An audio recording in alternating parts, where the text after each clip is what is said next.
Dude, start the podcast. Wow. You recording, Gordon?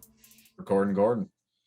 All right, guys, welcome back to another episode of Freedom 35ers, Cardano NFT podcast, episode 26, technically episode 27 for all the OGs out there. My name is Tommy. I go by TLWMY. My name is TJ. I go by Lazy T. And I am the other Tom. I go by Lavish Bear. And tonight, Tomato Town. What? What are we playing, Fortnite or something? Yeah, What they is got that? the new no build mode in Fortnite. Fantastic. Damn, Yeah, man, no more building. Just run around. You just got the gun. Really? Is that what Yeah. we've been asking for years? I Yes. haven't played Fortnite in like 5 years, maybe 6. I never Been really out that played long? it, but that's actually a up decent 6. time. Yeah.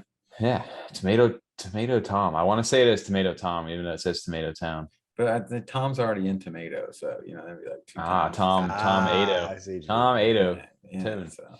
I got you. And then we just got T being real original tonight. T. I think- TE though. I go tee it up for me. Okay. And then you got your boy over here. Let it go. Let it go. Your I boy's told not him he should frozen. have. I told him he should have been defrosted Tommy. Defrosted on Tommy. that one. I'm not frozen anymore, Oh, yeah, guys. The no more- internet. no more freezing. You know how freeing it is to not be like on the constraints of every second I'm about to freeze on you guys and then have to wait like 10, 30 seconds just to like get back into the conversation. And then like listening back to the episode last week of where I was just going to like turbo mode and like on a robot. But see, now you got the new internet so fast. You're like that all the time. It's just a I'm just- constant, like times 3 forward. Yeah. I'm just like auctioneer status, like just hitting it real quick. We're already on our 4th topic. We're still on the intro right now. Tom. Guys, all right. Well, it's been a great episode. We'll catch you next week on episode 28.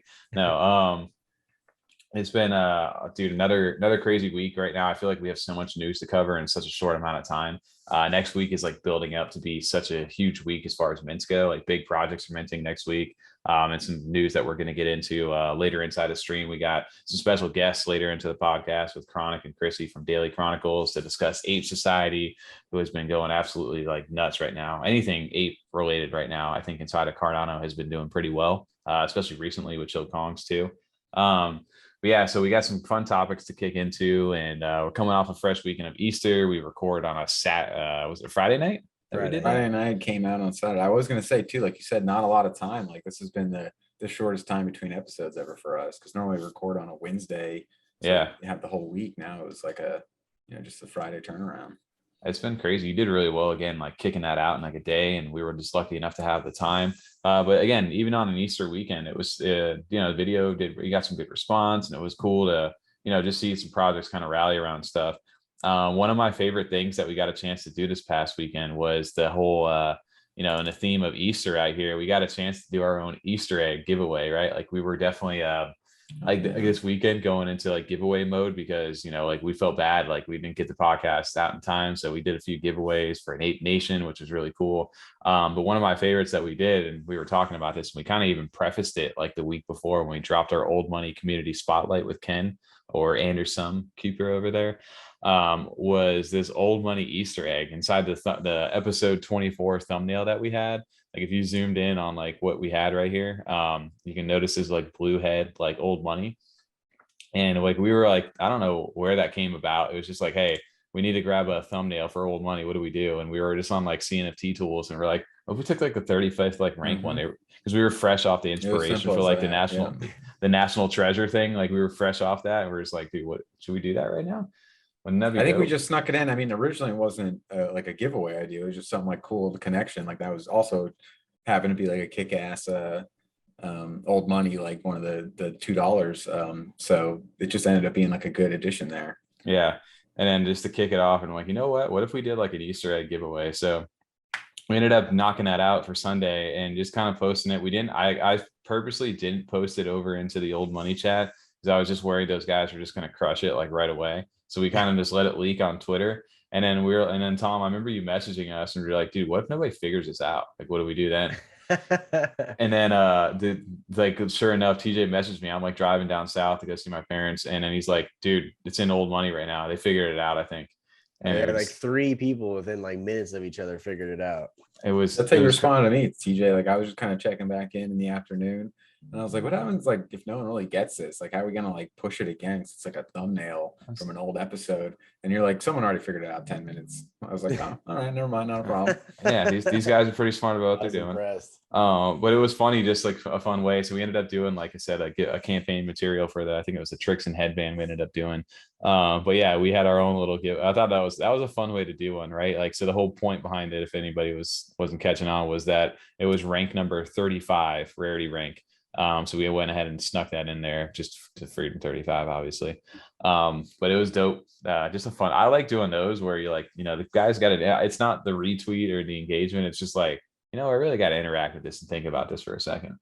Yeah, not just like kind of like a random choice. I mean, that's fair for everyone, but it's nice when you got to actually kind of pay attention or watch or something and get involved and join the community. Then we're gonna have to figure out something better next time, though. I was saying that community is full of vets, man. They're too trained for that little simple one.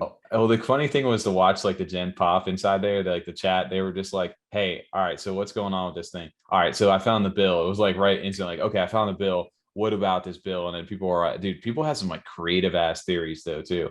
Like they were just like, yeah, you used all blue. You had the blue clay, the blue head, the yummies that were blue, and your blue moon, and that means you invest in blue chips. And I was just like, what? Oh, man, we're gonna have to go through those and start running. We're gonna another guy guessed that this thing was more shaped kind of like an F with the open mouth, and he's like, oh, it's for F for like freedom. And I was just like, I was like, okay. Okay. So, but some people were super creative with that stuff. But they definitely tied the blue chip thing was funny because we do have a lot of blue stuff. Yes, I 100%, had the 3 blue NFTs. My shirt was blue. That was all planned. Yeah, absolutely. If you big brains over here, we thought that out from the beginning. If you took the first initial from each one of those projects, Clay and Old Money and Yummi, you spelled coy. You were very coy. I think the biggest thing that people probably didn't realize, that's the one where the little Yummies hiding in my shirt, right? It is, yeah. The little oh, it is. That's right. It is. I forgot he's sneaking in right there. That's the little sneaking the yeah, they've been building that up so fun. The Yummi community, the stickers in there have been getting crazier and crazier. And so shout out to everybody inside the Old Money that went ahead and did that. Some MFers, dude, some true MFers. But speaking of Yummi, this week we got a chance to finally catch the spring Narus. They minted this week, guys. They're burning. The Yummi burn has happened. And these are just some of the ones that I went ahead and ended up grabbing this week. But dude, those are all 4 years. All right, I wasn't even paying attention. This is your tweet. Nice. Yeah, sorry. Yeah, I was on there. Just put a tweet out today. You got one of the little cow suit guys. I bought. So I ended up buying. So I ended up having 5 of the OG 10Ks, and then I have the Yummi. I went for the Yummi whale roll. So I have 25 of the spoop. I have 17 spoofies or 18 spoofies and 7 winners. So I had 25 of those, and then I only had 5 of the 10Ks. So I was only able to get 5 springs by burning the spoofies. And I ended up minting my 5, and the 2 on the right hand side, the little forest crown and the little hate potion one. Those 2 were ones I got on mint, which were decently rarity rank. These today I picked up on secondary, just because I was over here. I'm like, dude, I got to get more of these things. Yeah, you bastard! You grabbed a higher rank one than mine. Well, shout out to TJ over here too, because TJ killed it with a great mint as well, which we'll showcase here in a second. But the big thing about these and for Yummi Universe is, again, first off, that minting process for them was flawless. Like it was so easy to go ahead and do. Like it literally was just as simple as, they snapshotted everybody's wallets. So it was an easy, just, okay, once your wallet was in there, you could go to their website and actually just check the Buffy bot thing, and you could paste your address in similar to Clay's, and it would tell you, yes, you're eligible for however many Narus it was, right? So it's super simple. And while you were doing that, though, it was as simple as just going to the website, as hopefully here it will load, and sending in your spoopies. Yep. So you had the address here, and then it tells you pretty much you could do up to 5 at once, burn up to 5 at once. So you could send 40 ADA for one and 1 seasonal to burn it, and then it tiered up. So the most you could send at one time was 200 ADA plus 5 of the seasonals. And once you did that, it came right back into your wallet. And I did all 5 of mine at once in one transaction. Dude, it worked flawlessly. It came right back to my wallet. And TJ, I know you said you had a good experience too. Oh, I used it on my phone. Yeah, it worked out really well. So super easy, and really good. They took advantage of the BuffyBot website as well to do this, and I had no issues at all. It came back super quick. There's no like congestion or anything like that, and I haven't heard any problems as far as the mint goes with this. So super easy to do. One of the crazy thing about this, right, is like how many of these things are actually going to get burned, right? Because now you have more of an even harder choice. It's like, do you burn your spoopies, which are from the Halloween version, the autumn season? You have the winter ones, and now you have these spring ones, right? So now you have a second season to start to think about, like, damn, do I want to sacrifice my winter or my spoopy, or do I want to hold on to those, let those get a little bit more rare, and then wait these out? So you've noticed that there's only roughly, I think, 1,800 or something of these minted currently right now, as of, I think, 36 hours or whatever we are. They have 48 hours to do this. So tomorrow, I think, is the final day to do that. I love that the quantity of each collection is getting smaller and smaller, because it definitely just makes it more valuable to hold on to these things each season. Well, and that's the fun part about this whole drop, is that the older seasons, like the spoopies, like Tom holds on to a spoopy, but it gets rarer and rarer the more that people burn. So I think that's super dope about that as well. It's like there's always ever going to be 10,000 of the seasonals, right? They're never going over 10,000. So to not dilute the pool. So in order to do this, again, they have to burn and keep the supply normal. What the crazy thing about it right now is, once you get off this website, we've been utilizing this CNFT jungle.io for them. And this website's been great because it actually shows you the staking rewards that you earn from staking these things. So this isn't updated at all for the spring, as this is going. This will get re-updated, but out of this right now, because there's only 1,833 of these minted as of the recording here on a Wednesday night. This is subject to change, but there's only been one of the one-of-ones that have been minted right now, which is this ancient one right now, which again looks so dope. I don't know if it'll pull up in the middle of the screen. Did you guys get a chance to see this one? I did, yeah. I was like, I want to see the other ones now. I heard that some of these things look really sick, like really good.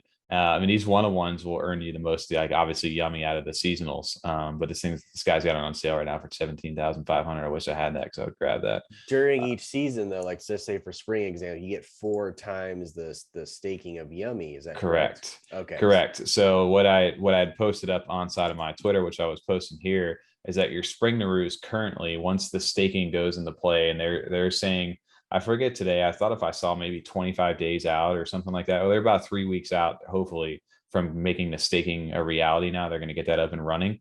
So right now, technically, we're in the spring season. So the spoopies are considered the fall or the autumn season. You have your winter, the holiday ones that were in winter. You have these spring ones that now just minted, and then we'll go into a summer mint. Will be the final mint into summer. So that'll be the last one. But right now, we're currently in the spring season.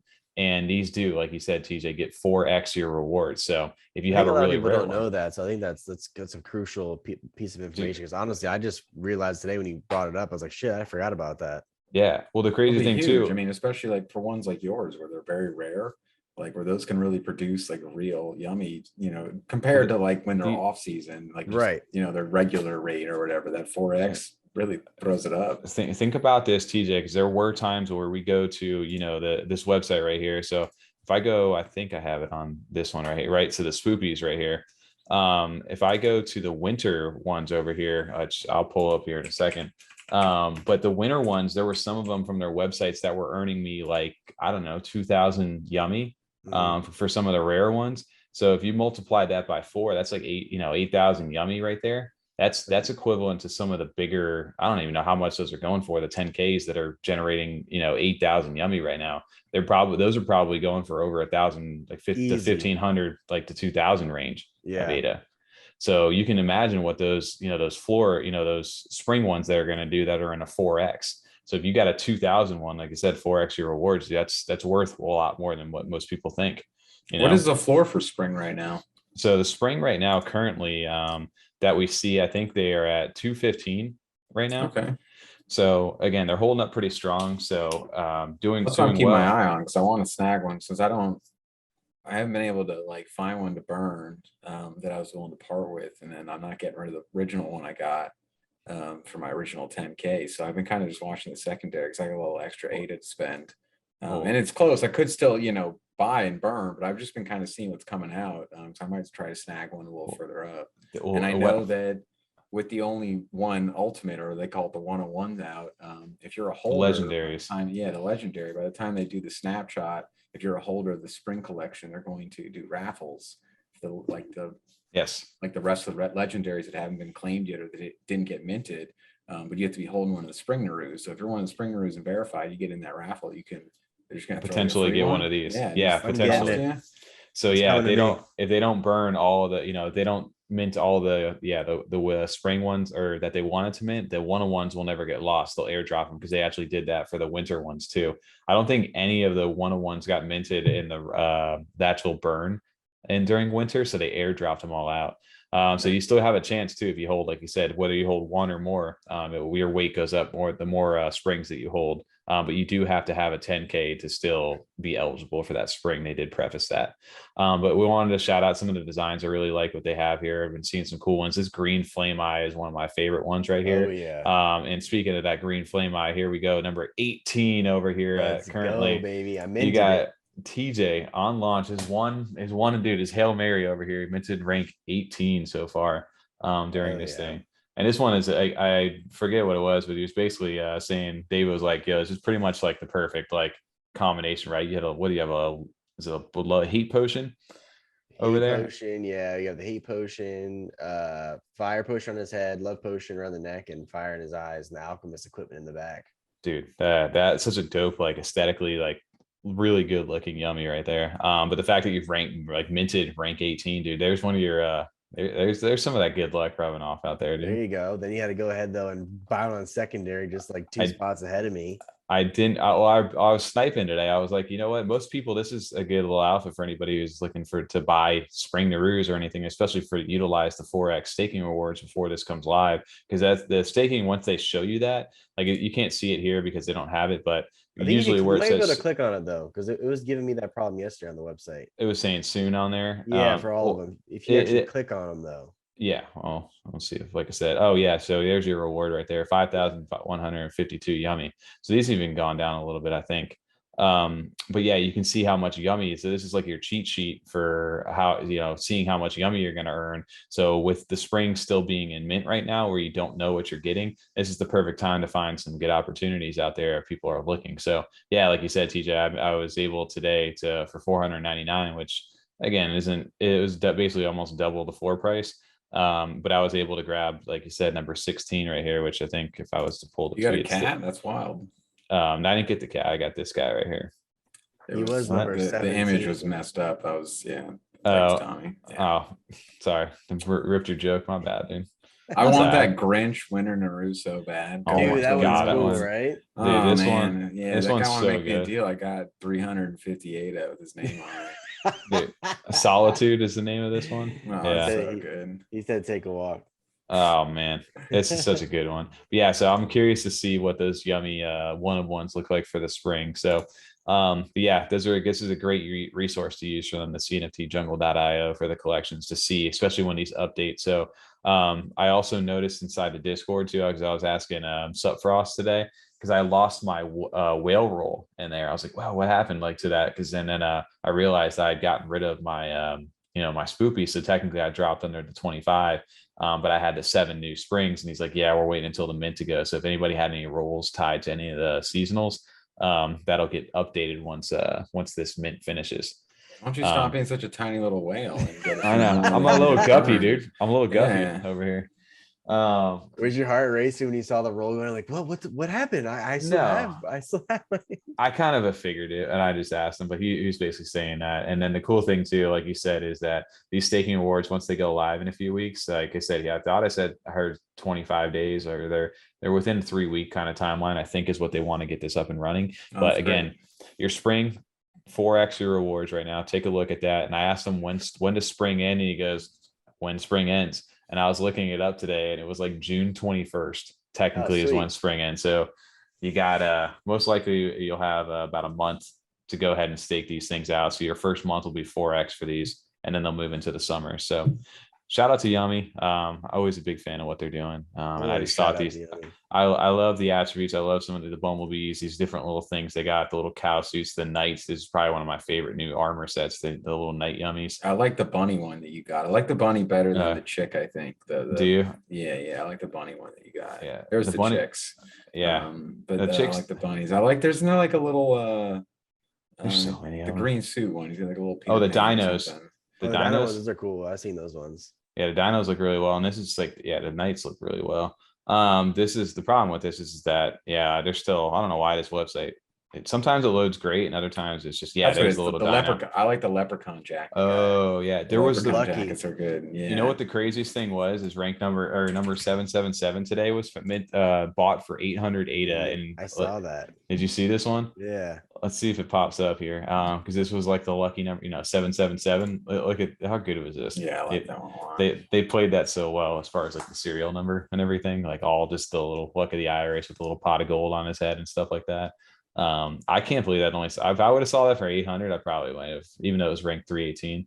That's a fun one to have. It's basically St. Patty's It's got Day such one. a good, perfect like mix of trades. Yeah, it's absolutely perfect. Yeah. Pot of gold, lucky, clover. I mean, dude, how much better can that get? So shout out to Yummi for everything that they do. Again, another flawless mint from everything that they're doing. So up next is staking for them, 4 extra rewards. Go out there and grab a spring. They could be worth a little bit for a little bit, not financial advice, but yeah. Anyway, moving forward on to kind of something that I did want to talk about, that this kind of popped up on me, but it really took off by storm inside the community. I just want to go ahead and mention, just the artwork itself is Havoc, Havoc Worlds. And I have them right here. Have you guys seen these? Or I'm sure you've seen the some of the stuff minting over here this past week. I saw it, Especially in like our Discord and stuff like that. You guys are all Yeah. jumping in. I think who was it that dropped the Murs? juice on them? Murs? I can't remember if it Or was Shiny? one of them had sent that in there and they were just like, yo, have it. No, it might have been even Massa. Okay. I can't remember. It was one of them that I sent feel it over bad to now, us. so we can pull it up. But yeah, I know what you're talking Yeah. about. Yeah, they dropped that in. That was the first time I had really seen it though. Like besides just seeing people kind of like retweet stuff on Twitter. Well, the cool thing about these guys is, like I said, it reminded me, like, I got a little bit of like Dragon Ball Z kind of like manga kind of vibe, like with like the alien and the humans, and there's different races. Xenos. I like them. Yeah, the Xenos versus the humans, as they call them, like the aliens versus the humans. But they looked, I don't know, they were very well done. They're very colorful. And I thought they just looked cool. And I did appreciate the fact that the side by sides, I didn't realize, like, why is this guy looking this way and this guy's looking this way? And then I realized they were like in a face off when you put them together. Well, I do like that they're different though. I don't like that. I like they're not that just the one style that you see some of the projects do, which is fine. But I like how they switch it up. They're facing either way. Oh, some of this stuff is really good. And then like one big thing that got me like excited about, because I was looking about the CNFT Unity, is they posted this thing over here, and it was Udin, Wamza, and Cosmo, 3 guys, different artists that wanted to go ahead and be like, hey, we'll do an art collab with you guys. So I can imagine what an Udin, I know Udin had a great profile like picked like to like tribute to them as well out there. So I thought that these things took off at first. Did you get one? I thought you get one on secondary. I did end up buying 2 of them just because I really enjoyed the Xenos. You got a really good one. I really enjoyed the Xenos. That was my favorite portion of these, so I grabbed 2 of them off there. Cool. And the difference thing, which I don't know why, and I need to do more research in this, is like the IPFS, which is the normal, like when you click in a pool.pm, but then it says also Havoc Worlds on Arweave, which I don't know what that is yet, but I don't know why they give me 2 versions of how to save it. So that's interesting. And it does have in a description, the seekers will look for you. It has all these different stuff. So, but I did enjoy the artwork on these, and I ended up grabbing 2 of them just because I like the colors on this one was what drew me I was in. treating both those pictures as like one of those things you would see as a kid, like, now find the differences in these pictures and circle them. Yeah. Yo, bro, this guy's got a different button right That here. one's my favorite Right? one. That's one I like that you got, Tommy, the green and purple in there. I like that a lot. Well, the artwork looks really well done. Again, I love when I can zoom in onto these things and see some cool details that you normally don't do. But everything looked very clean the way they drew these things, and it just was good artwork. That was one thing I did appreciate them. The website's pretty cool for where they're at, and I just love the face-off aspect of this. But again, 10,000 or 9,999, and it was cool. It snuck up on me, is what it did. And as always, I got a little bit of FOMO on this one, and I did buy in. But they were doing some like insane volume. I don't know if you guys had seen that, but there was like, it just ramped up. And I think the floor shot all the way at one point to like 185, maybe like close to 200. I was watching the day of the mint, but I haven't looked at it since. Honestly, I'm gonna take a look at it. Their floor is back down to 97 right now, which is fine. Like obviously, there's going to be a huge, that price jumps. The floor price was flipping back in with other people FOMO, but hopefully, usually for a solid project that has a good foundation, if they continue on, now everyone that flipped got out of it, and all you guys, that want to hold on can stay in it for the future. Absolutely. And I think they plan on, they're just getting started with where they're at right now. They want a comic book creation, they have artist collaborations, collectible figures and replicas. Like there's new planet announcement. Like I don't know, they got all kinds of crazy stuff that they're probably in the works for. So the fact that they sold out with what they did, like that, now they got some capital to go ahead and start to do something. So let's see what they can do. But it seems like the artwork is very clean. And they got some big people inside the community. Like this stuff right here looks actually really sick. I don't know what any of this is. So obviously I need to do more research into this as well, but I just wanted to shout them out because I really did enjoy the artwork, and it was something that I just saw that, the community was rallying around it, and I, some trusted people in there. So I decided to jump in. So who knows? What was the original mint price for it?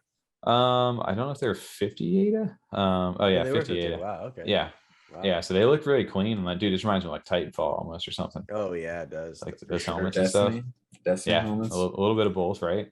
Yeah, I really love that like vibe that they have. And who knows? It's got a little space theme, apocalyptic. Who knows? Like again, Xenos versus the humans. So shout out to Havoc World, new mint over there that just happened. And again, the floor was jumped, up to 200. We're back down halfway underneath that. It kind of reminds me of have you ever seen the movie Alina the Battle Angel? It's kind of like the vibe I get with like that city and some of the humans that look like that. They just don't have those big ass eyes. Yeah. Okay. No, I haven't seen any of that, but who knows, man? It's a good one. Tommy, you guys haven't seen any movies. I'm so bad about stuff, dude. Yeah, Tommy's seen a movie. You went on the side of the robots then, huh? Betrayed the humans? Or Xenos? I guess they're not robots. I'm sorry. They're you got Udin right here. He's over with, and he's got his tribute to this with his Xeno right here. So I'm Team Udin, dude. Udin's Team Xeno. I think it's over Udon, here. Right? That was Udon. Is Gordon? I think it's Udon. Merman. Shout out Havoc Worlds over here. We have there's so much going on here. One thing I wanted to kind of touch base into. Gordon's not organized at all right now with the tabs. Yeah, leave Gordon alone and let Gordon transition himself into a new thing over here as we transition on. Gordon sounds like he'd be a bad guy in Power Rangers or something. Is it Zordon from Power Rangers? Yeah, that's what I was thinking. Yeah. What's the guy that TJ always said? I forget his name. The little robot. Yeah, I don't remember the robot's name now. So yeah, that was It's a Power Ranger stream now, guys. Welcome to it. Freedom 35ers. Freedom 35ers. Alpha 5. Alpha 5 was that Red Ranger's thing, or not Red Ranger. The little robot. Yeah. Sneak attack. Did not know that. Hey, well, you got some Power Rangers trivia inside a little break over here while we swap screens. Maybe Tom will give us a cool little Battlestar Galactica little game in the middle of this again. Battlestar Galactica. Was it Galaga? Galaga? Years beats Battlestar Galactica. I was gonna say, yeah, like one of those. Wasn't that like on UPN or something like that back in the day? UPN. Oh my! Was it UPN? I'm pretty sure it's on UPN. Yeah, God, what a throwback TV channel. UPN. Well, anyway, speaking of games, Cornucopias over here. Yeah, we kind of just casually brushed past this last week, where we were just like, hey, Cornucopias has a new OG Bubblejett. That looks cool. I'm not in that. What does that do for me? And then we saw some people inside of our Discord that just decided, you know what, guys, we're going to go ahead and we got minted this thing. We're an OG inside of it, and we just got a legendary. I'm like, oh, that's cool. Damn, the legendary I know Bubblejets. 2 people got 2 legendaries in our Discord. That's crazy. Yeah, 2 people knew those things, and like I said, the OG like Bubblejets. These are a little bit different, right? I guess you had to be an OG member inside of the Cornucopias Discord or prior to all this happening. But the OGs have like a little bit extra, like the boosters. Sorry for the sideways little angle on this photo. But people that were minting these, I think there was only like 600 and something of these things minted. Oh, damn T. Yeah, turn your screen, TJ. Yeah, it's the whole monitor. Yeah, and this is the OG custom, so you can see they got the nice little pretty little like effects going on underneath there, little sparklers or whatever you want to call them. But yeah, dude, the legendary versions of these things were minted out there. Sparks, they sparked them off with sparklers. That's why I'm laughing. Is he calling it sparklers like it's fucking 4th of July? Something. What is it for the July? The sparklers make sparks, but yeah, there's sparks. Yeah, dude. Yeah. Anyway, but yeah, so there was 646 of these OG Bubblejets that were minted. Ridiculous. I didn't realize it was that low. I didn't know it was that few. I knew. Well, that makes more sense of why the price was what it was, right? I don't know, TJ, if you got me a little check over there while we were doing, jumping into this, but we always were asking the question when we first were like, I remember we had the conversation with Thor when he was on stream of, dude, they're releasing another vehicle, back to back after the original Bubblejets. Like, what the hell are we going to be able to do with you? Like, how many of these are going to come out? Is that diluting the pool? Like, are these going to become worthless? Like, what are you going to be able to do with these things? And then I remember Rob, who we still need to reach out to. Rob, if you're listening at all, man, we definitely want to chat. 1,054. Holy God. 1,054 floor for these OG Bubblejet sprinters. When we were trying to kind of figure out why were they so high, and why did the Javelin? What was the Javelin price, dude? Didn't the Javelins, they were originally they were 167 before we started the stream. 167, yeah, they were 167 still. The bubble, you remember the Javelins were all given away for free because of the way I was gonna say that was a gift after how like the not raffle, but like your reservation slots and everything got messed up. Yeah, because I think they ended up doing about just over 12,000 of them instead of originally, I think there was like 9,000, I don't know, whatever it was, 8,000, something like that. But they ended up doing the entire queue, gave them away for free. And we were like, why did the floor jump from, they were hovering around like 68 or something like that, to now they jumped to 167. And we're like, why? There has to be some sort of reason. Did it give us a utility? And yeah, they dropped a really, really good article on their website over here to kind of give the use cases for these different vehicles, because that was the big problem, right? Not problem, but just like question for us. Yeah. What's going to be different about them? Which one's going to do what? And this was a kind of a game changer inside of this article for what they were actually telling you. You have the Bubblejet sprinters, which are like obviously the little Bubblejets, the original ones. Then you had the OG custom ones that just minted, the 646, and then you had the Javelins, right, the racer ones that we had seen. But basically, these are all just, they kind of refer to it, I guess, in the way that in games, right, when you buy downloadable content, add-ons, whatever it is, like game passes, stuff like that, you buy it and then it's gone, right? Like you never know, or they add fees onto it for buying, like adding in credits or whatever it is. Well, once you own this thing now, with it being an NFT, it kind of changes literally the game. You actually own that thing, and it can carry across into their different ecosystems, right? And this is what they're kind of saying, is that with these original actual vehicles that they're looking to mint, or that you do own currently in your thing, you're going to be able to bring those into different racing leagues. Esports is kind of like the big word that just drew me in as I was reading this. Dude, can you imagine? I automatically, my mind, I wonder if you could be able to bet on that, like the equine or something. That'd be cool. Well, that's where my mind kind of went with it. It was like, okay, hold on, I like Rocket League a lot, right? Rocket League's a huge game that I love to play, and that was such a simple thing. What? Rocket League a rod? If they can make a solid competitive game that is actually just like fun, you know what I mean? Forget about NFTs and all that stuff. If it's just like a solid racer that works well and is fun, you could definitely get some good, because some of the best esports too are simple like that. Like you need something like a Rocket League, like Counter-Strike. Those ones work so well for just that esports because it's so basic. When you get too much other stuff going on, or it's even easier. It also works well for an esport because your viewers want to watch. Like racing would be exciting to watch, so that could 100% work out. Well, that's where they kind of like tied this into is like, can you imagine like individuals who own these first edition NFTs will have access to a variety of perks, and they be admitted into esports clubs such as racing leagues or teams exclusive to NFT holders. So obviously, the more you stack, you could build like a racing team, like God, what's the big NASCAR team that everybody's like a part of? Like I remember it wasn't Ricky Bobby, it was Dennett Racing or something like that. I was gonna say Dennett Racing. Yeah. I don't know why my mind went to that right away, right? Shake and bake. Yeah. So you think about that, right? But basically, these vehicle rarities. Why am I talking like this tonight? Well, it's already well past freedom after dark. We're almost yeah. into freedom, sunrise. That's fine. We're over here. We're on Freedom Thursday right now. But yeah, these vehicle rarities are going to determine what clubs and what type of events you can join in. This reminded me of like Mario. It's kind of like Mario Kart, where if you hold the legendaries, you have the legendary Corn Cup or the mythic Corn Cup, like the different uncommons and stuff like that. You can enter in these different leagues depending on what rarity of the the jets, because I'm assuming the stats are going to be higher for obviously the bigger ones, which is really cool. Like equine, like where they're probably gonna have like tiers like for their like stats and stuff, so it's not like you're just getting blown out of the water like every time. Like, so this would make a lot of sense too. Yeah, and then the coolest thing is that they have increased like exclusive prizes you could do for, obviously, if you earn making people to chase for some of these legendaries even more valuable if you can win even better prizes if you own some of the rare ones.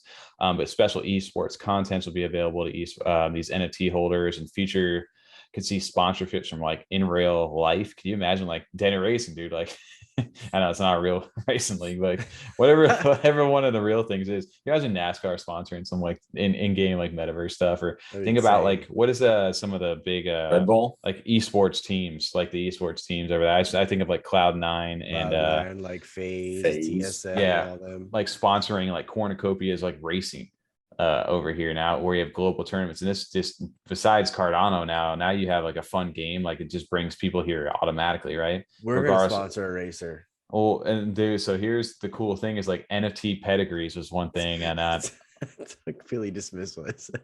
What'd you say? So we're gonna sponsor one of these racers. I was like, yeah, okay, cool. Well, I was kind of like tying that bag over here, dude. Just if you let me finish it out, I got you. That's what I was kind of saying, is that these Cornucopias NFTs, they gain a history of the wins, losses, owners, just like a prize fighter. So kind of tying with equine a little bit. But the longer you hold an NFT, the more wins you accumulate, the more valuable that NFT could potentially become, with some of the traits that follow you with any given vehicle include things like races and cups win percentage, miles driven, fastest speed, total drivers, total owners, and then NFT vehicles with illustrious pedigree owned by famous individuals like notable YouTubers or real world champs out here will eventually make their way into the secondary market as extremely desirable metaverse memorabilia. That's pretty sweet, though. That's like a cool little thing to open it up the community and make it like you said, like more spectator as well as people that are in actually racing.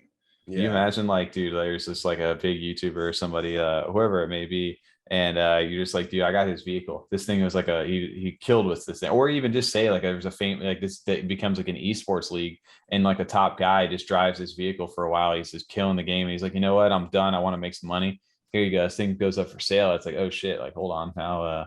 That guy's vehicle's up for sale. Go grab that thing. And it becomes like, even better. It gives you more of a reason to people. I could literally see people making like YouTube channels or making like Twitch channels and stuff dedicated directly to those. I was going to say like Twitch streamers and stuff, just gaming. Yeah. They do it already. They play games. They race in GTA. Like some guys just get on and race in GTA. Yeah, I know the stats go up the longer you hold the vehicle or the jet, right? So I wonder, do they reset? Let's say that guy you're talking about, he sells it. Does it reset, or it keeps the same stats that he already accumulated on it?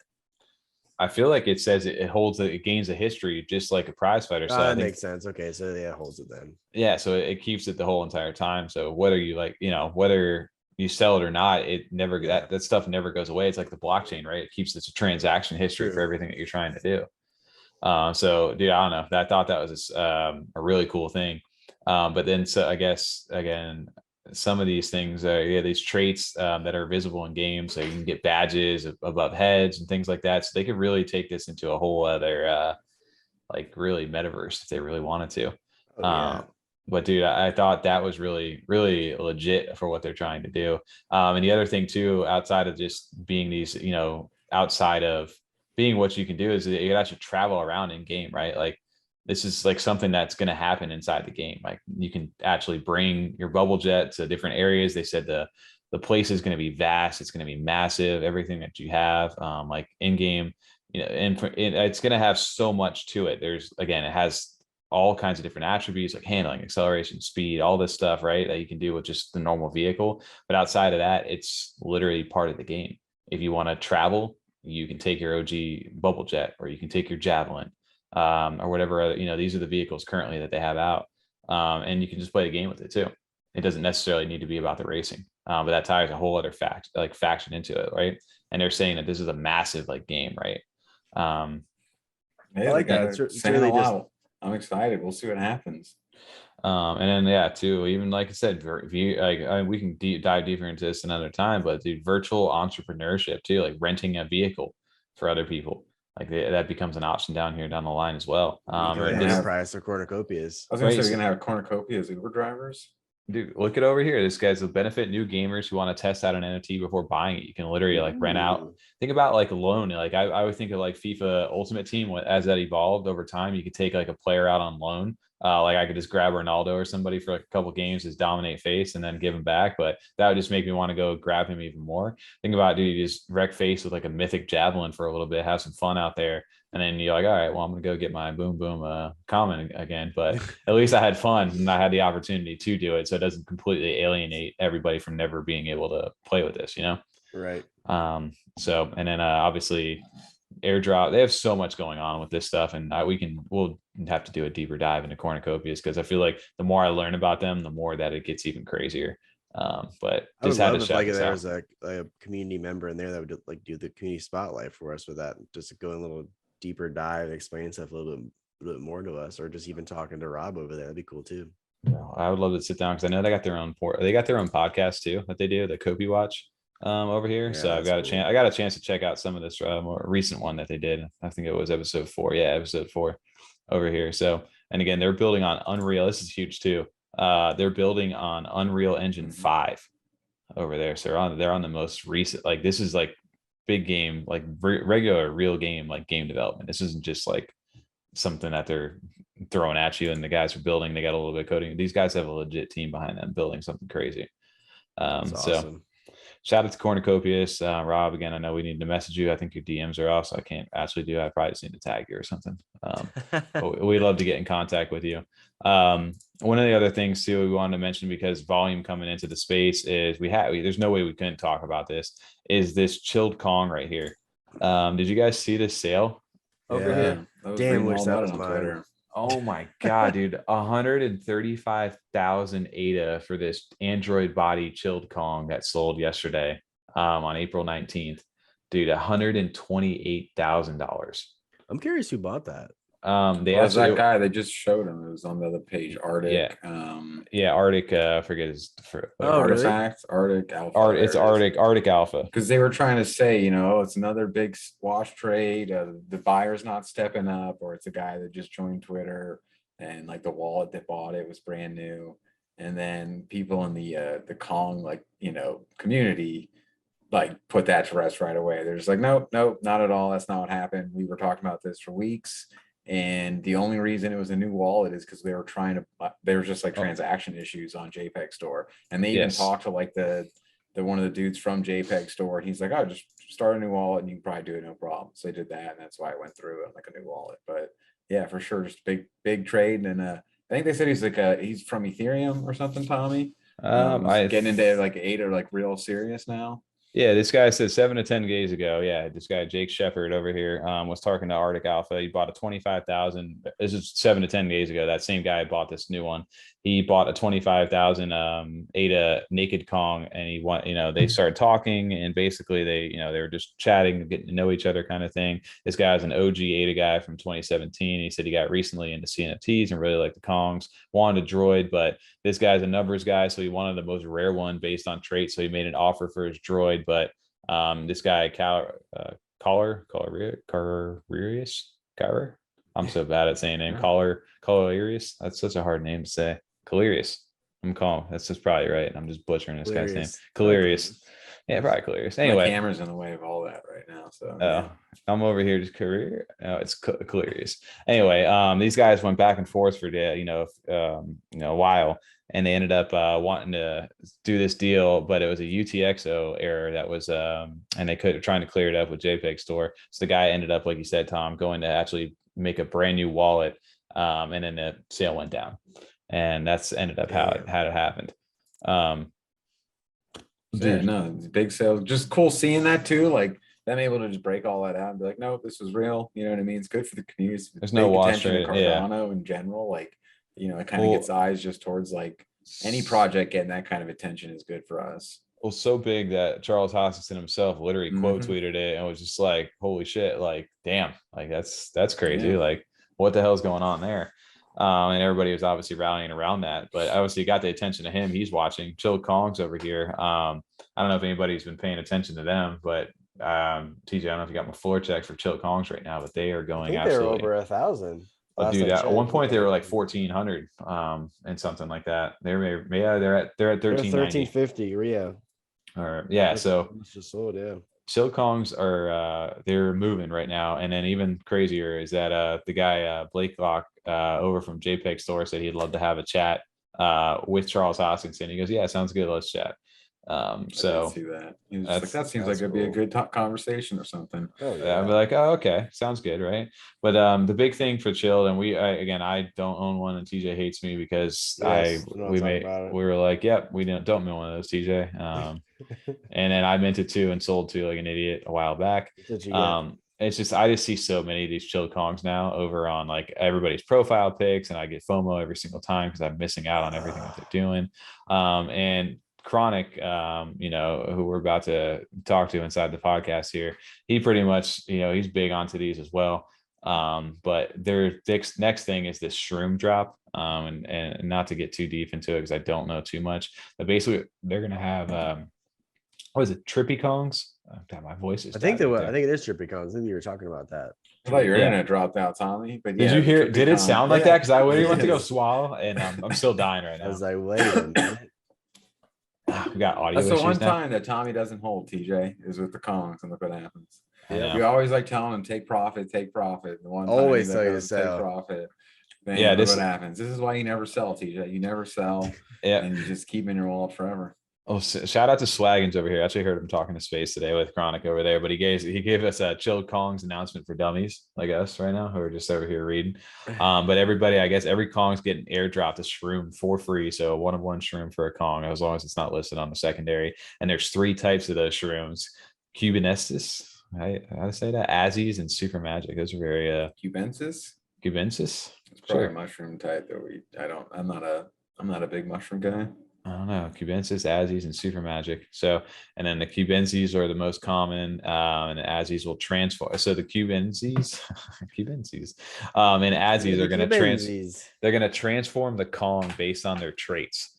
And then the Super Magic will do whatever the fuck the chain wants, and will transform your Kong into an ultra rare magic motherfucker with caring about the traits and the OG traits. Majestic as fuck.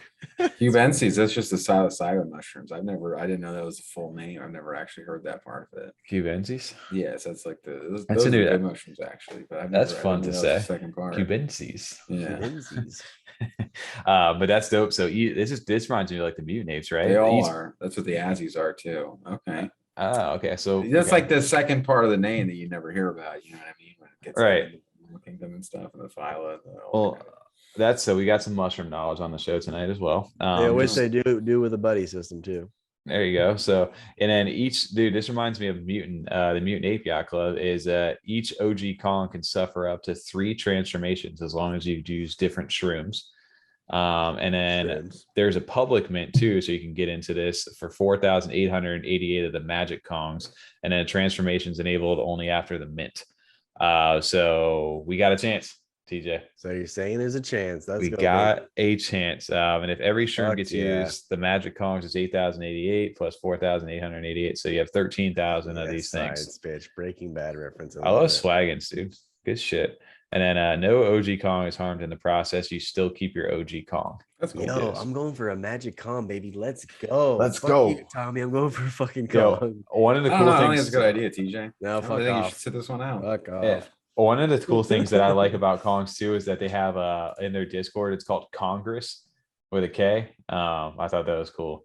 I got it, Tommy. Yeah, the K part. Mortal Kombat, dude. You guys Congress, get it? but with a K, With guys. You guys get it? No, bro. What do you Congress. mean? Hey, you know what? You know what, dude? But what about the Congress though? It's just like their we just totally their- deflated like what he their- wanted to say. their Discord. Guys, read the screen. I don't know what to tell you anymore. No, dude. The Congress was, I guess, like, I don't know. With a they were K. I don't even know if that's their general chat, dude, or whatever they're talking about. Yeah, I probably is not, and I know nothing about it. I just enjoy the name. I just wanted to say I enjoyed the name. Oh, okay. All right. Yeah. No, they're having fun. They have fun over there. I got you. I like that So- too. I like that kind of stuff. Get a little creative. You know, dude, fuck off. All right. No, But anyway, I'm with you. I agree. I'm totally on board with that. I like that stuff too. I yeah. got you. I'm with you. I know these Kongs, like I said, they're tied to like music as well. So I don't know how that aspect's getting fully like implemented yet. But their Kongs are just tripping, dude. There's some trippy Kongs with some new mushrooms. They're gonna transform, and who knows what's gonna happen with these things. But can you imagine these things going like they feel like I don't know, man. You got like the Ape Society, and then you got these, and then I don't know where to be. I feel like you put either one, you can't go wrong. You can't go wrong. I think both communities are very strong, of course. Yeah, I think I mean Ape Society seems to have a more utility and stuff, but this obviously just seems like a great community to be a part of. And these guys could potentially, you know, as they're still building though too, like give you so much utility as well. Like obviously, I mean, if you look at this little airdrop, I'm reading the word airdrop. Reading this picture over here, there's obviously some stuff that they have. 3D Kongs is in the work. They have a Kong token right here, an ecosystem magic Kongs, which I think could be the potential first thing to bridge over into other things. Who knows? But I like the little the little teasers inside of here. I need to get me a chilled Kong. That's where I'm at. I'm not upset at all that I don't have a Kong right now. I'm not upset, not even a little bit. No, we're good. No, I'm Yeah. good. I'm not crying. You're crying. Yeah, exactly. Interchange. Dan. Man. Into these. Ugh. Guys, Freedom 35ers aren't fucking free right now. We're struggling. But no, shout out to Chill Kongs. Just because obviously that sale sparks all kinds of interest and eyes on there, but the project itself is doing really well. So obviously if somebody's willing to invest $128,000 into that project, either they know something that we don't know, or they believe heavily into that project, or the guy's just nuts. But I want to say that he probably knows what he's doing. So I mean, we're all kind of nuts. Like, I used to yeah, think that you were JPEG, crazy. So yeah, I can see nice to see you're nuts. I thank you. Thank you. Well, shout out to Kongs and stuff like that, man. He's any ape project inside of here. It seems to be doing pretty well inside of Cardano. Not too bad. Yeah, You know, not too shabby. And dude, I mean, speaking of like ape projects, I feel like we need to bring some experts on who are very familiar with Chill Kongs, and then another one as well. Tonight on the podcast, we have another community spotlight with the Daily ChroniCles, Chronic and Krissy. We're talking Ape Society tonight, guys. How you guys doing? Welcome onto the show. We're good. Thanks for having us, Tommy. Pleasure to be here. Been excited about this since CNFT live. After that, we're just like, all right, I'm ready for them to come on. Let's hook this up and get connected here. I'm ready for this. Fun. Yeah, well, Right. That was a great time. And Yeah, well, we Floor price obviously. hasn't disappointed neither, so we got a lot to talk about. Yeah. Oh my God. I couldn't think of a better week to do this. I know we've been kind of like in the works of trying to plan this out. So what better week? We're sitting here on 420 with the, Chronic and Krissy over here. What a better fitting way, right? The Daily ChroniCles. Right. That's so perfect. So it all lined up just the way we had planned it, or unintentionally. So but yeah, we're talking Ape Society tonight. This is a community I know you guys are deeply rooted in. You guys have great ties inside of there and know a lot about what we're about to get into. So this is the reason we wanted to kind of bring this into the show, give our listeners a deep dive of what the community is, where they're going and why this project has so much value right now. So to kind of kick stuff off with you guys, I wanted to kind of give your introduction into the Ape Society itself, and then why you guys are kind of bullish onto this project. Yeah. Yeah, well, at first, man, obviously they had a lot of hype around it. The devs were active from day one. The art was different. for the Ape project, right? Being from Chill Kongs, you know, it wasn't a cartoony ape, right? So we're figuring, yo, if this does, you know, pop off, it's going to be nice. Mint day happened, and remember JPG was just burning, right? It was just stuck.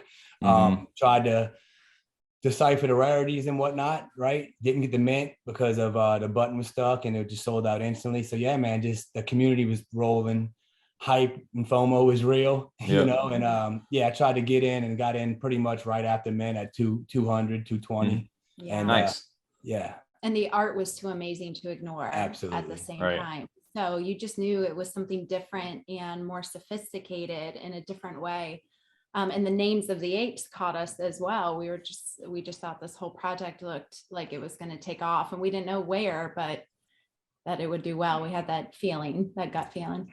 Yeah. You say the art, you know, and Chronic, you said too, like it's different, especially compared to the other ape projects we see in Cardano and just NFTs in general. It's also, I like the Ape Society because it's art that's, we see a lot of cartoon, not even just apes, just across all projects. You know what I mean? Whether it's apes or Yetis or toads or whatever it may be. And I love their art. Like it was a big surprise when it kind of caught our attention. Yeah, exactly. Yes. Like that, like the portrait style, then the kind of the attributes that also fit in with like the theme and the time setting, but also are kind of goofy at the same time. It works really well. Very classy, you know, very classy. Yeah. You can just, you know, picture yourself, you know, smoking a cigar, you know, in a parlor like back in the 1800s or in England. Pinkies up. Yes. Yeah, exactly. I think our like introduction into this too was we stumbled upon it. We saw the floor price kind of shooting up back in the day, and that prompted us to make a little segment on podcast. And the word I think we used was distinguished on there when we were looking through there. Like, and they had all these crazy names, right? So that was our first kind of introduction into the Ape Society, and we didn't really know too much other than that. And we were kind of always on the sidelines, but for us, obviously there's a lot more depth to this outside of just being another ape picture outside of there with a different kind of art style, right? There's a lot more to this. And I wanted to kind of dive into your guys' backstory because there's all these different classes, these different tiers they get different rewards, they have different functions. It's basically its own hierarchy, it's its own society, like the name references here, and they have these big plans. So I kind of wanted to get your story. And like you said, Krissy, you actually own one of the most rarest apes that are inside of the society itself, one of the kings. So I kind of wanted to touch base into your story on how you actually were able to get into that king role, because the kings are the highest on the food chain right here. That's cool. I will. I can't wait. So you want to hear that right now?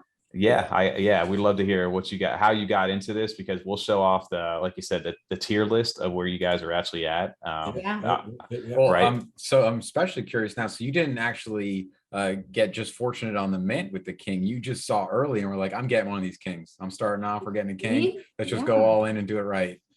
So yeah, I mean, we tried the mint, right, and my buy button was stuck. For 99, it was going to take the chance. I wasn't whitelisted, right, because of that. Just like llamas, the generated art that just pops. Yep. It gave me pause, right? Just like llamas did as well. Like I didn't know how the whole collection would look, right? So once I saw the whole collection starting to pop up on JPG, I'm like, whoa. Then I seen they didn't have the family tier list yet, right? So it was very hard to specify class and really separate the names from the class. So yeah, man, just right when JPG was happening, the volume was rolling, I showed her and she was like, whoa, let's get into it. And then we started buying some on secondary, and I think that's when we started looking on Jungle or so to look at the different CNFT trades tools. or the tools, and look at the different trades and list. And we ended up seeing that there were only 35 king crowns.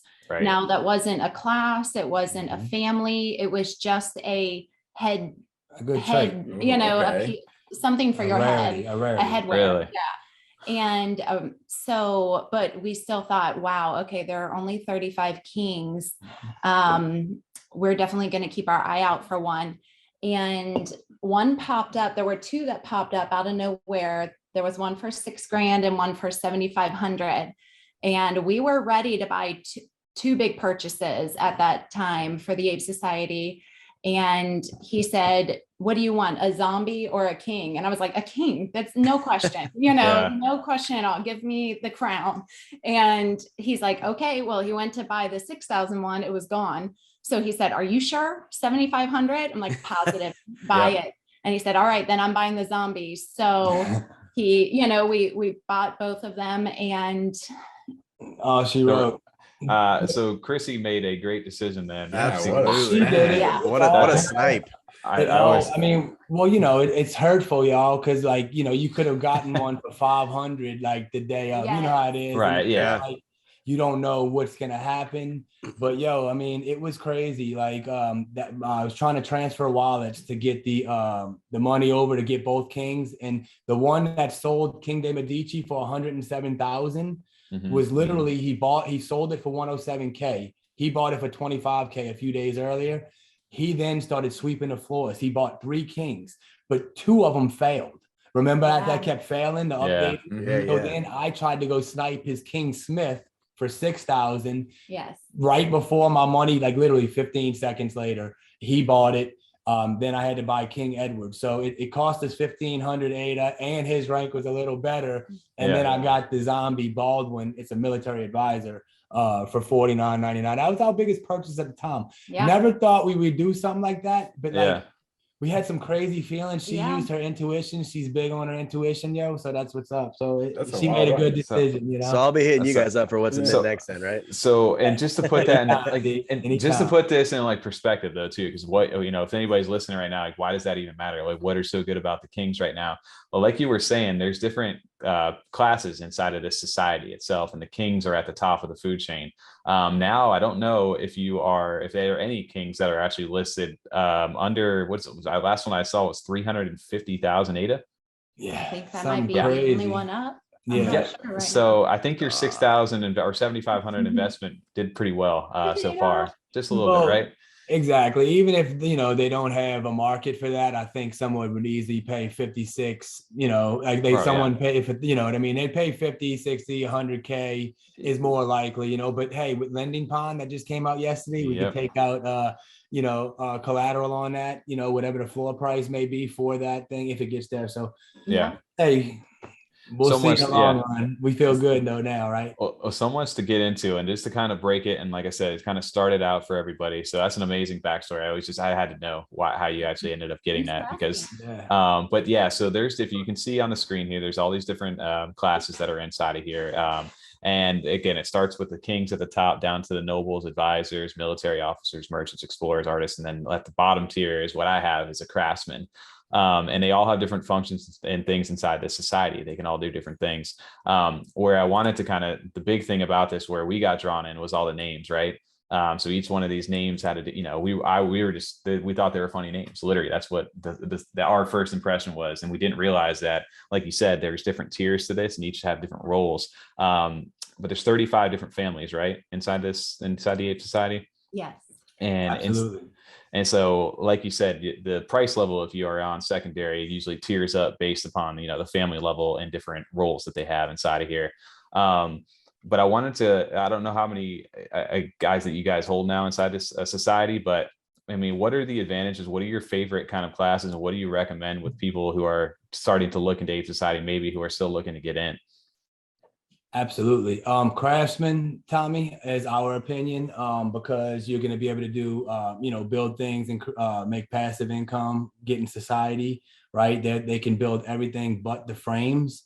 And, you know, so the king is King Edwards. So it's a craftsman. We own 7 craftsmen. We own 1 artist. A couple artists. We own a couple explorers, a merchant, and 1 military advisor. So we own 12 total. Okay. We don't have the whole tier. Kind of got out of our price range, right? It kind of got crazy quick. Do you know how many kings are like does each family has its own king, right? So yes, each family only has 1 king. So that's and you said you had which one? We are of Edwards. Ford Edwards. Oh, okay. I was going to say. So Tommy, you're the Thomas. I'm a Thomas. Hilarious if they were your king. That'd have been amazing, right? You're the king. Kneel to your king, right? That's still funny to know that. That is funny. And then the king gets 1% of all staking rewards of that family. So each family, the lower tiers have more apes, right? So that king of a craftsman is going to get more money, right? You know, more society coin, because it's going to be 1% of all staked apes. So, right. You know what I mean? Because obviously they thought about everything. There's 8 floors essentially, right? There's 7 floors in the pyramid, then kings. So it's literally 1 floor, 1 ETH is the craftsman right now, and it goes all the way up to like, you know, 16 or 30 ETH, you know what I mean? So it's kind of really thought out and gamified. It's really, they're very smart. Right. That's what really got me into this, was like, we started really breaking it down. We're like, dude, you could take this into so many different levels and like hyper focus, like really how in depth this project can get if you really start to break it down by these different classes and these different functions, like you said, inside of here. And just for people who are listening into what the hell do you mean you can build stuff? What does that mean? Ask, Tom, I'm sorry, I distracted you. Started asking questions about last names. Thank you. Yeah, I did want to kind of clarify that, because I know the cabin sales coming up. That's one of the big reasons it's kind of worked out so well with you guys coming on right now. Well, one of the things, like I said, it was inside this video here, if I can expand on it, is, you know, you can kind of get an idea of what this cabin is going to be, but you can see these different bar stools, you can see the different chairs and stuff inside of here, right? Can you guys explain a little bit about what you're going to be able to build inside of this metaverse, or their metaverse? Yeah, so you'll be able to build everything that you see except for frames. That's what they say in there, at least all of the furniture. You'll be able to do tables, chairs, pool tables, gramophones to play music, projectors. You get 1 projector per cabin. You may need to go in on that if we want to later. Yeah. Everything in there. And as this is how you said that it's really well thought out.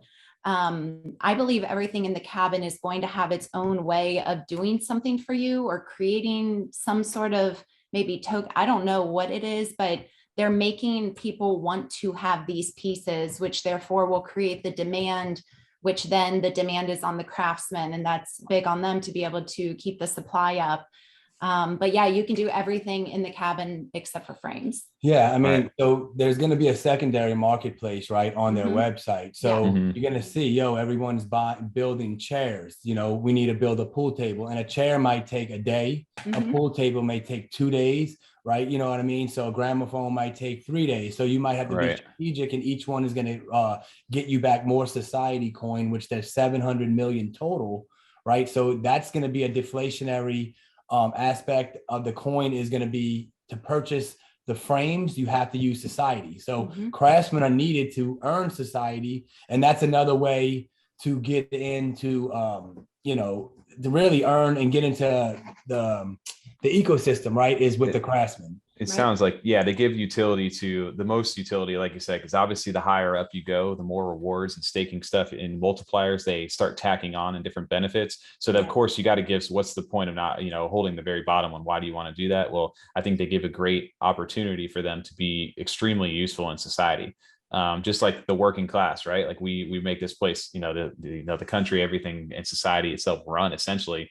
We wouldn't be able to do it without the little guys. So in this, you know, the craftsmen are the little guys inside of here. So Tom, to kind of dial it back as well, again, we're building all these different things inside of here. And we mentioned the society token, which is big about what, you know, the Ingrain, their native token right now, where everything's going to be bought and sold with.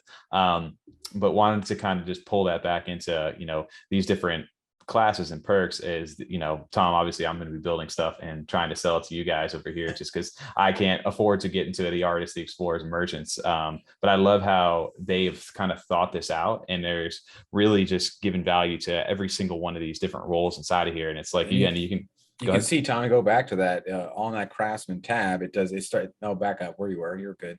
It does list some of the things. Like, I didn't realize it was going to be that in depth. I just read the furniture. I was curious. So frames, because at first I was thinking like the frame, like to the cabin, but it's not. You're talking about like the picture frames. Yes. And then you can't build those as a craftsman. You have to buy them with society token. But what do the frames do for you? So that's to upgrade your ape, right? There's going to be 7 tiers of frame.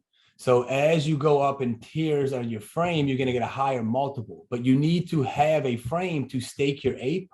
So that's the way to stake. So if you don't have an only way to stake, if you don't have an ape, you're going to be able to stake a non-ape NFT to earn society. Yes. Right. And it's in today's right. announcement. So maybe we can get in Discord and check that out. Yeah. I was And going to then- say, I have it up inside of here, right here. Yep. Yeah. This you go. visual right here. So Yep. if we go to the cabin owner benefits, let's see if we can, that's a really cool idea though. So I'll just be able to have a frame and put my ghost chain in it or something, and it'll. Yes, Tom. That's creating utility for society. That's something new I haven't heard of before. That's amazing. Yeah. As you buy your frame, Tom, like a part of that society coin is burned. Yes. So there's only 700 million total. And if you relate it to Ape coin, like on Bored Ape Yacht Club, there was 1 billion. And look at that stuff. I mean, praying in the future, right? I mean, push upon a star. But I mean, I like the tokenomics. You look at Clay's, they're looking at 2.5 billion coins. This is 700 million. I like that, right? Yeah, supplies, I mean, more value right off the bat. But that's amazing. That's just so smart, because you're not just limiting yourself to the people that own Ape Society, because then you're just in that small community. It's like anyone now that has NFTs can get in on this, and you're going to get them buying your society token to buy those frames to get more and get everyone involved that way. And then probably get some people buying some Ape Society on top of that. So just push their floor up. That's a sneak idea. I like that a lot. That's for cabins. Just from like a financial strategy point from their end, that's really smart. Like, let's open it up to everyone. Why close this off? Like, and using the frames to do that is really cool.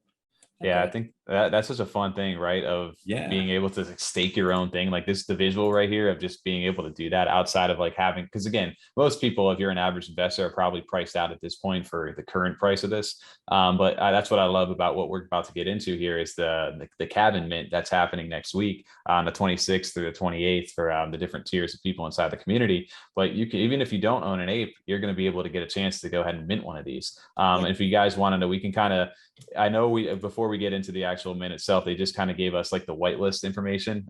Did that snapshot, I believe, did that just happen?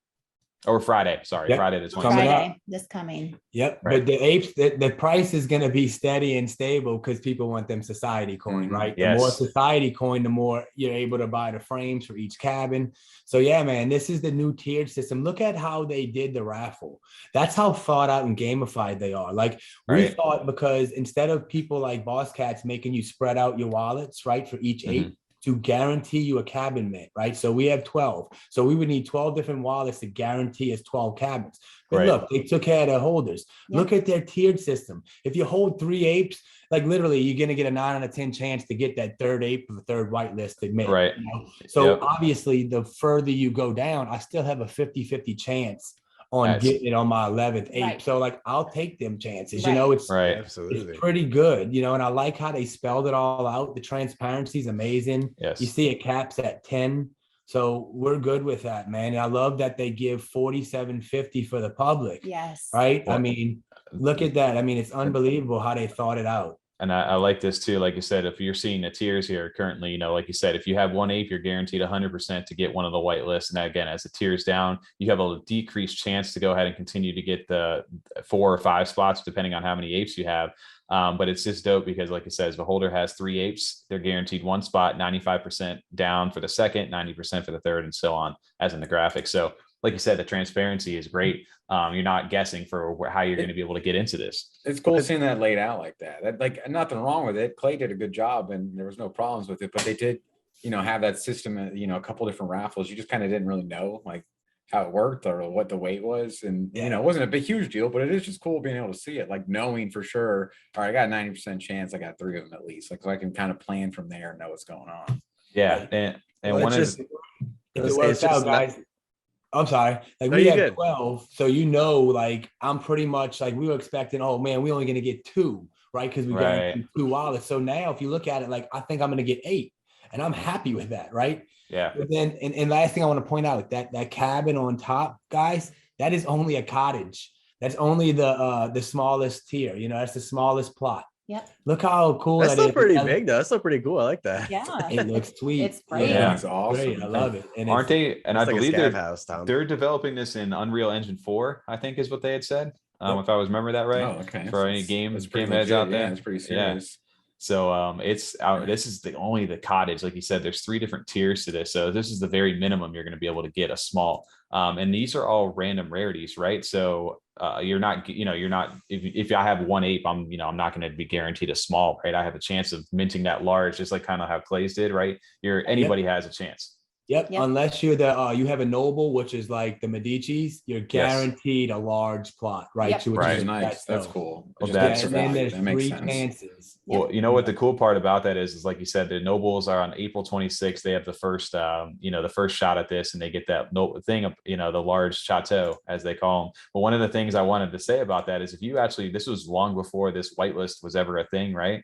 And it says it right on the website here. Well, nobles receive a larger starting cabin upgrade. So this was already built months, prior to them actually dropping all this stuff right now. So they have definitely thought out a lot of what they're trying to do right now. So shout out to what they've got going on, because dude, they've thought about everything. It feels like. Son of a bitch. I wish you didn't show me that, Tommy. Now I just haven't been paying attention. Should have bought a noble months ago. What have I been doing? Right? Tom, they went up quick when they released that, brother. That's when they shot up, especially when they seen the 7x multiple. That's when upwind came in. You understand? Makes People sense. thought about the staking, because again, look how Cardano shield. transparent the team has been from jump. This is months old. People just need to read and do their research.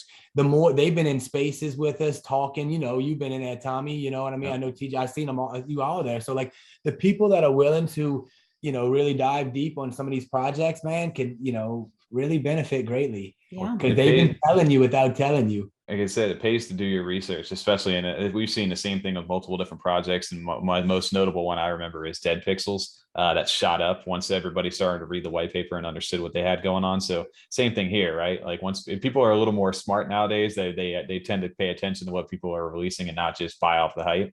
But yeah, so with this whitelist happening right now, April 26th, again, the nobles have a full day ahead, and then all the rest of the ape holders are on the 27th next week. And then the public sale opens up on the 28th. And if you're looking to get the public sale, what is the actual process for that public sale? Do you guys know how that works? It's actually a good question. I don't. Nothing has been said that we've right. seen so far about the public. Kings don't have to worry about stuff for the public. Yeah. Their concern, right? Tommy, go get their mint. There's no questions for Kings. I was terrified of only getting mint to mint 2. So this literally just dropped a couple hours ago right here, guys. So yeah, man, I don't know if you have to be. That's a good question. There's no website like Overexposed was to where you did the public raffle. I know that. So I'm sure they'll come out with that info. There's nothing in announcements yet, but I'm sure they'll come out. I want to say though that I want to say I did have some information inside the Discord, at least to give a little more transparency into the public portion of this. If I can, I'll pull that up here as I'm scrolling here. Honestly, and I'm not trying to kiss their ass too much, but again, doing the noble sale the day before is just like, it just makes so much sense. There's been a little bit of congestion. Let's get these guys out of the way. They all have a large plot anyway, so we'll guarantee them that. And then get their other ones if they have a few extra out of the way. There's not as many, we'll take care of them, knock them out. Get everyone's whitelist out of the way the next day when the nobles are clear. You got a couple less, then do the public. Like that, just it all makes so like they've just scheduled this so well to run as hopefully as smoothly as possible. Well, I just love that the non-ape holders are actually can be a part of the cabin. Yes. I think that's great. You can stake for society even if you don't have that's one. so That's cool. amazing. Well, this is what I had just seen inside the Discord at 4:01 today again. So there's actually 5,250 of the whitelist spots, which 5,000 are reserved for the ape holders and 200 to give away to community and partners. But that means that there's 4,750 available to the public, depending how many cabins are minted in the first day. So that number could go up if everybody doesn't go ahead and claim that. So that's interesting right there. Snapshot, like you said, for all the holders is on the this Friday, the 22nd. And then for the public mint, there's no minting restrictions, caps still. There's a 1 per transaction on a first come, first served basis. Oh, okay, good. Yeah. So, probably to be like the NFT maker, I'm sure they'll use because that's who they used the first time, right? Did they? Okay.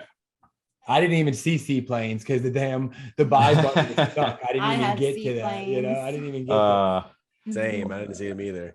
So that's good though. So there will be a 20-hour window for each of the first 2 minutes, giving them 4 hours in between. So they're being, again, transparent. This is just dropped this afternoon too, where I got this infographic. So that's good to know though. So there's 4,750 guaranteed public spots. And then outside of that, you may have a few more if somebody doesn't choose to mint inside the actual whitelist portion of that. But that was dude, this is so much fun. Like you said, we gave a little preview of the three different, you know, the three different tiers for this. And then going forward too, I wanted to touch back on the actual society airdrop and what society is, right? It's the native token for the Ape Society. And then can you guys explain a little bit? Obviously, we have the breakdown per epic right now of what they're paying out in the society token, but can you guys explain a little bit about, you know, how this is working and why you want it, you know, why this is continuing to give value to the project right now, why people aren't just dumping their apes now that the society airdrop's happening? Absolutely. I think we're on Epic 4, right? Or is this just starting Epic 5? It's thinking we're on 4 now because I just claimed my my 4th one, I think. Perfect. I've okay, great. I'm glad it's earlier rather than later, right? Yeah. So yeah, I mean, so in order to get the diamond hands trophy, as you see on the bottom in quotes, you have to hold all 10 epics, right? And then if you don't, because as you see, Epic 340 has the biggest allocation. You almost getting 2.5 times of society. So the more people that have split wallets they have already, they've lost out on 1 plus or 2 epics. You know how sometimes it takes multiple weeks to stake. Yes. I don't know how. So anyways, they're going to lose out on that. So therefore, the people that did not move and held the whole time is going to get a bigger share of society coins. So yeah, so people are the apes are delisted, which is obviously limiting the supply, increasing the demand for the apes. So the floor price is almost 3,000 now, and it's just starting Epic 334. So we have another 6+ weeks of holding tight, and it's only going to keep increasing, right? You know, so yeah, I mean, again, well thought out, gamified approach, and who, you know, everyone that's holding wants a trophy to hang on their wall, right? Yeah, so, for sure.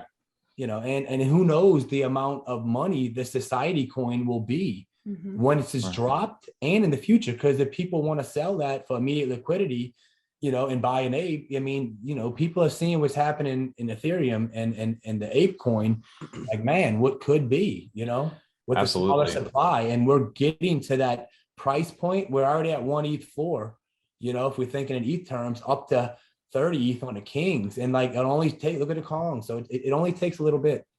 Well, that's one thing I really like about this, and it kind of cements itself, you know, in that blue chip category now, is that it's not just a profile picture. They've given full utility into this project. It's been thought out, and they're just getting started, is what it feels like. But and if they're this transparent and upfront on the beginning of this, I can't imagine where they can really go as they continue to raise liquidity and this ecosystem evolves and they put it out there. So yeah, like I said, I really like this tiered approach, and that's one way, because you see that happen all the time. We even looked at the Genesis token for Mechanism earlier with Overexposed, where everybody to snapshot hopping and then the price drops, right? This is a great way to go ahead and continue to instill confidence in you owning that ape. You know, I don't feel bad for holding on to it right now when the price is 1 ETH for a thing when I bought it at, you know, less down, you know, whatever price you got in early, right? I just like too, I mean, the token already has utility. That's the one thing. There's not many, there's a couple of projects that have done it. You know, like Bobby, I could see the utility where it could come into play where you buy stuff.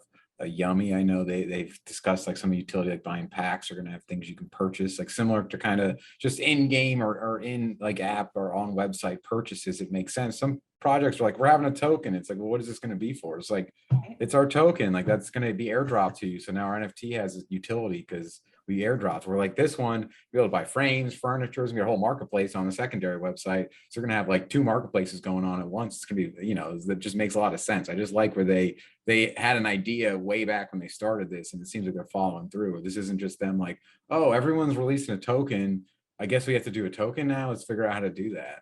It's just refreshing, I guess, to see that. And what team only takes 3%? Right. They're each getting 1% each. You know, dude, like that just shows you the strength and they're taking it in society. Like normal teams are taking 18, 30%. You know what I mean? It just gives you more conviction on the project, right? Right. Absolutely. Be big, and that it's going to be worth a lot. Congo, one of the devs in there, is always in public saying, whoever wants to sell their society, I want to buy it. And he is not afraid of saying, I know it's going to be valuable. I'm willing to buy early now, or to tell everybody else that that's what I would do, you know, for myself. So the fact he would do it just makes me even more excited about wanting to stack up the society. Yeah. It's going to be very valuable. Well, that, like you said, the NFTs too never really lose their value because, again, with society being introduced, right, you want to gain as much society as possible, and there's ways to do that outside of, you know, just not owning an ape, but owning that ape makes it so much better to get it. So I love how they tell you, you know, take the NFT without, you know, because I'm assuming there's going to be some sort of a lockup period if you're staking. That, again, I don't know, they haven't released details. I just know that from, like, again, experience with Yummi, right? They have a smart contract that says, hey, 3, 5, 7 weeks, this ape is locked up and it's going to earn this much society. I can't do it. Once it's in that smart contract, I don't get it back until that time period goes away. So I'm curious to see how they go about doing the details on that. But I'm assuming that's going to, like you said, keep the supply down as far as how many apes are listed for sale, and will keep the value up if they see that the society token is actually worth something, right? It gives you something that's going to be fun, something to do, and something that you want to achieve.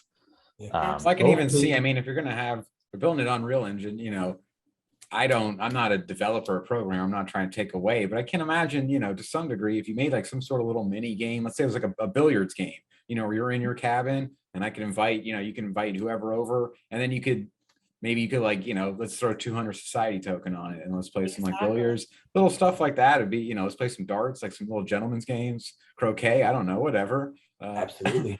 Your gallery, your auction houses, your horses, your cigar, anything. I mean, imagine you guys are sitting in the chairs doing your podcast. That's what I envision, like a Timmy with Cardano System News.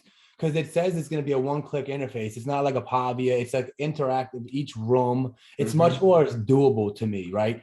Right. And, so yeah, I mean, it also another price that another reason the price is not, you know, is going to keep going up. Like, once people see the cabins that are empty on the inside, right? You're going to need, it's going to be a marketplace. It's going to be a game to create furniture, see what people are not creating, right? Then sell it to furnish your cabins. And it's just going to be like it's going to be it may be the first to market.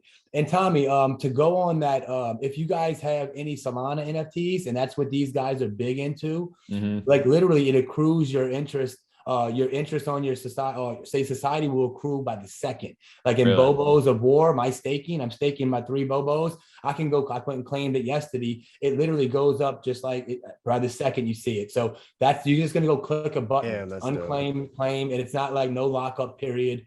Anything that I know. I mean, that's what Got you. Okay. Well, that's good to know then too. Like I said, everybody's different. And I love that they're innovating and it's cool. Like I said, they're doing something that's not been done yet. And it feels like everybody's like just kind of pushing to this metaverse thing, but to see that they actually have something here they're going to release, and you're going to be able to get into here soon. I'm excited for that. And then you got me thinking too, because again, I did see this little thing at the bottom here under the cabin section that says advertise your brand or something that you're a part of through your cabin. So yeah, I was thinking that earlier too. I'm like, dude, what if we ran the podcast from like the F-35 cabin or whatever it may be, right? I was from jump. And look at the projector, dude. And if you look at the thing today, you earn society by playing stuff on your projector. What does that mean? Like, are you bringing advertisement? Are you media? Like, who knows with them? Like, they might say, yo, you bring enough views from YouTube on this, you get paid in society. You know, I mean, who knows?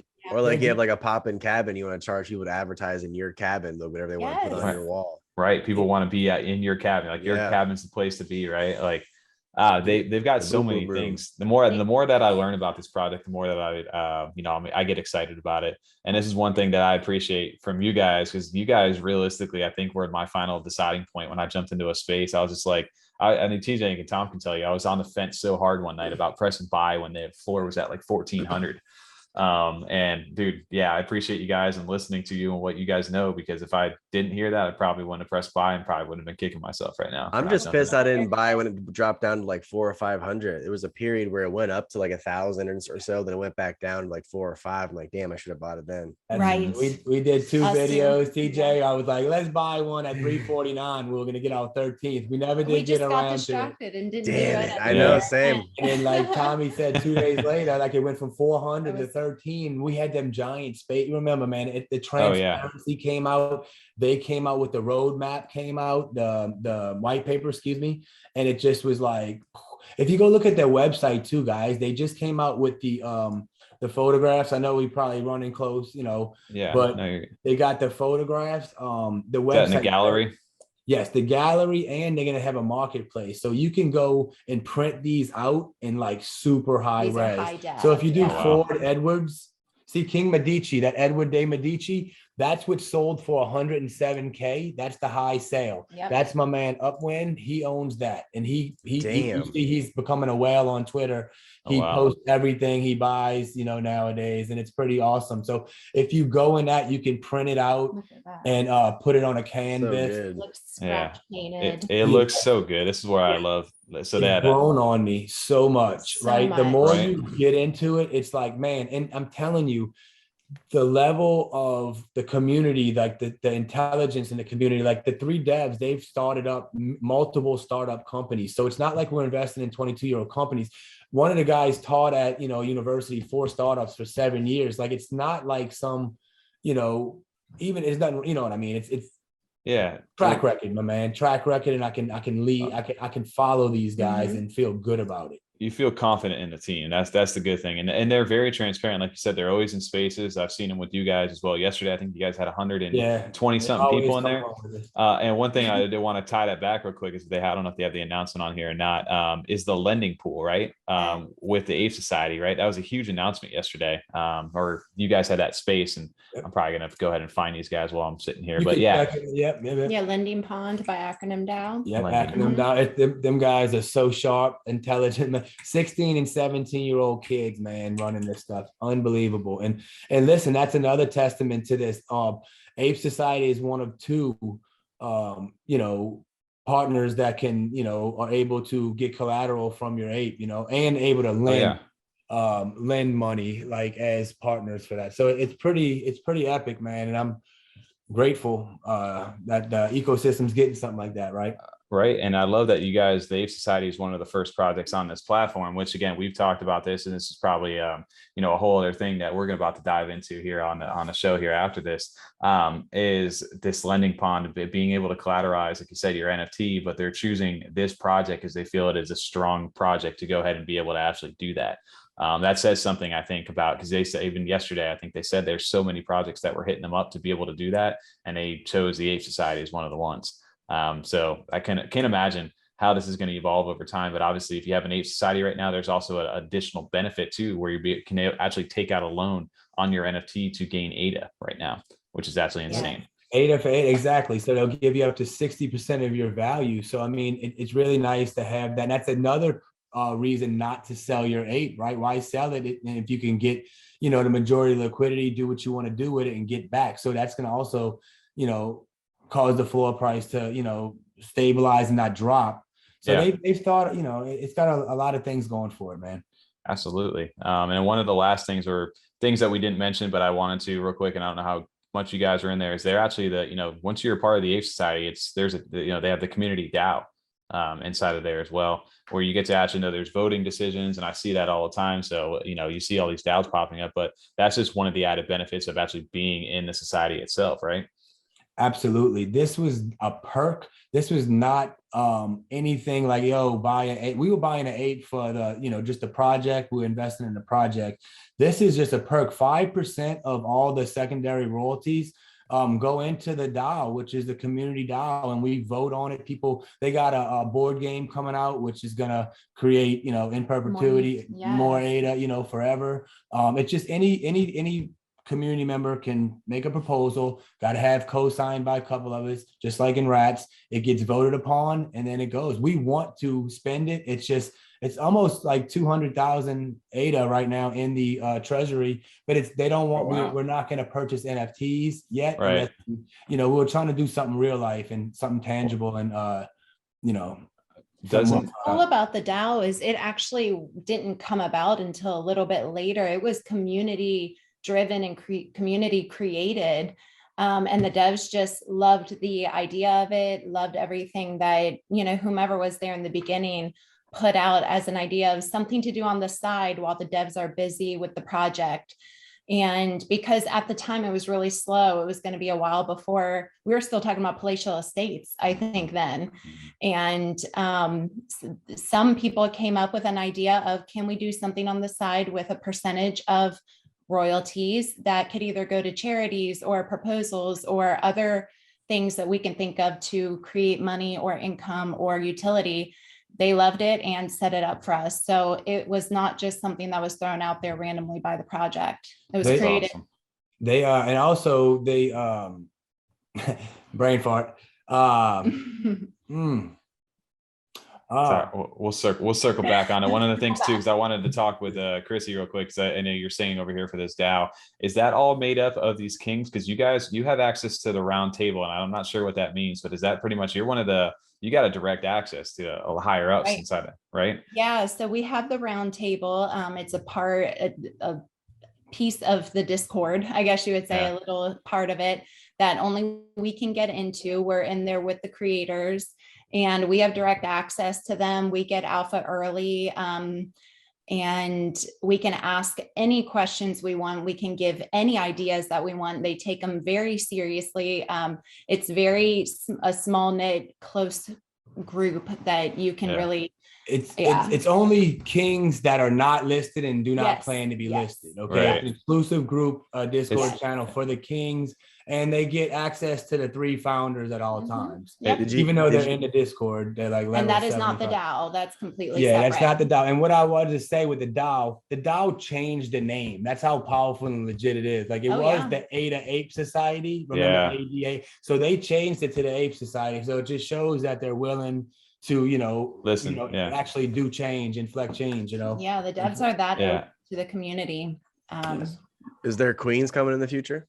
No, I don't think so. The queen is here. I say you are the queen. They've asked that many times, and they're not doing any kind of like female apes and stuff like that. And not that we know of. No breeding I am or anything curious. Like that. So, I mean, obviously, we talked about the craftsmen a little bit. And like their utility, their role, they can build things, I'm sure this isn't the end of their announcement. Like I assume they have a lot of things up their sleeve that they're going to announce later. I mean, can you guys see them, like obviously merchants, artists having like their kind of role later on, where you can, maybe the artist does more like decorations and type things, maybe the merchants get some sort of like cut, or they have to be like the middleman for selling the furniture later on? Well, they do have that, Tom. I mean, like the military officer has 10% chance of looting the furniture, the craftsman. Wow, so that's if you awesome. have a military officer and a creator, you have a chance to steal that and sell it. The artist gets 1 free frame.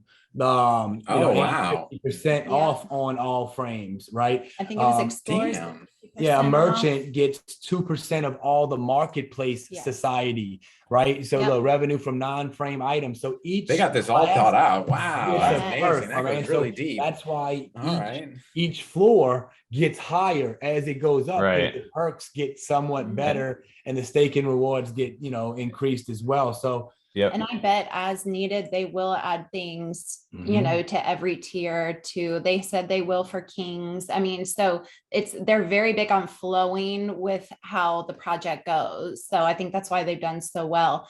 They know what they're going to do for the rest of the year, they said, but they change with the community and with suggestions and, make sure that it's going in the right direction. So they'll adapt. Absolutely. Yeah, and you can go search the website here on the classes and perks, but it gives every single one of these has a function inside of here. And it is a reason to own each one, right? Like they've given weight, they've given stuff to every single one of these things. And again, it's been so thought out from the beginning. So I mean, we could talk this all day about deep diving into it, but I can see now, like you said, why the value of this project itself is so high right now. And like you said, they shot up, like I said, where we at 1 ETH floor right now, just about 2,800, 3,000 ADA-ish, 2,900, 3,000 ADA. And the craziest thing too is, again, they're now over 11 million traded in volume right now. So they've got a lot going on. And I think out of the whole, there's 2,500 holders right now, currently out of the 7,000 apes that are out there. So there's people aren't really letting these things go right now either. So I really just listening to you guys talk about this stuff, it just makes me like so much more excited. I'm gonna go snag one. Real quick, I'm looking at the JPG right now to see really quickly. Yeah. 27. So wait, you're in this roundtable chat, because I don't know if I can get a craftsman. So you need to talk to the owners. I need like someone that does latrines or like the scum class. And you give me like a little bit lower of an 801, I can jump in real fast. It's crazy. Get in on the public 3,000. Yes, for sure gonna do that. But I'm definitely gonna be looking for a deal here. So next week, like you said, we're all tying into that cabin mint, or that's where it's going to be pushing to next week. So if you aren't in the project, you still have an opportunity to get in here. And if you're not in there as well, like you said, you don't own an ape, you can still stake your NFT in the frame to earn society, to be part of that society inside of there. So for 150 ADA, the public mint, I mean, it's super fair, as you guys seen with the Clay Nation. I mean, if they wanted to be flippers, you know, I don't recommend it, but it's an easy, you know, 3x, right? I mean, come on, if you're lucky enough, someone wants to buy it. And right, not financial advice on us, but yeah, just, you know, you're going to do well with it, right? That's my plan. Yeah, getting in on one of those for sure, just because of all the rewards you get. I mean, yeah, if you want to flip it, I think there's going to be plenty of people, a market for that just in the Ape Society itself that are going to buy it off. It's like, yeah, exactly. Yeah. Like, oh, you want to flip this? Sure, no problem. I have 10 of these, and I didn't get 10. I only got 3 of them. So I'll take yours, no problem. You want to sell it? Yeah. Sure.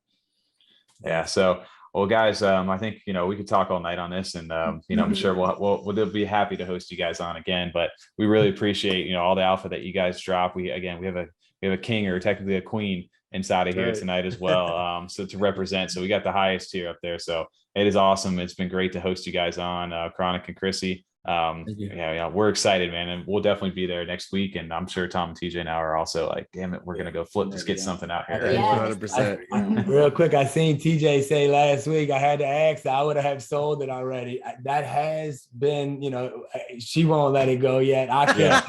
I know. Check back in a year, bro. Right. What is the number though for you to sell it? It ain't gonna say that, right?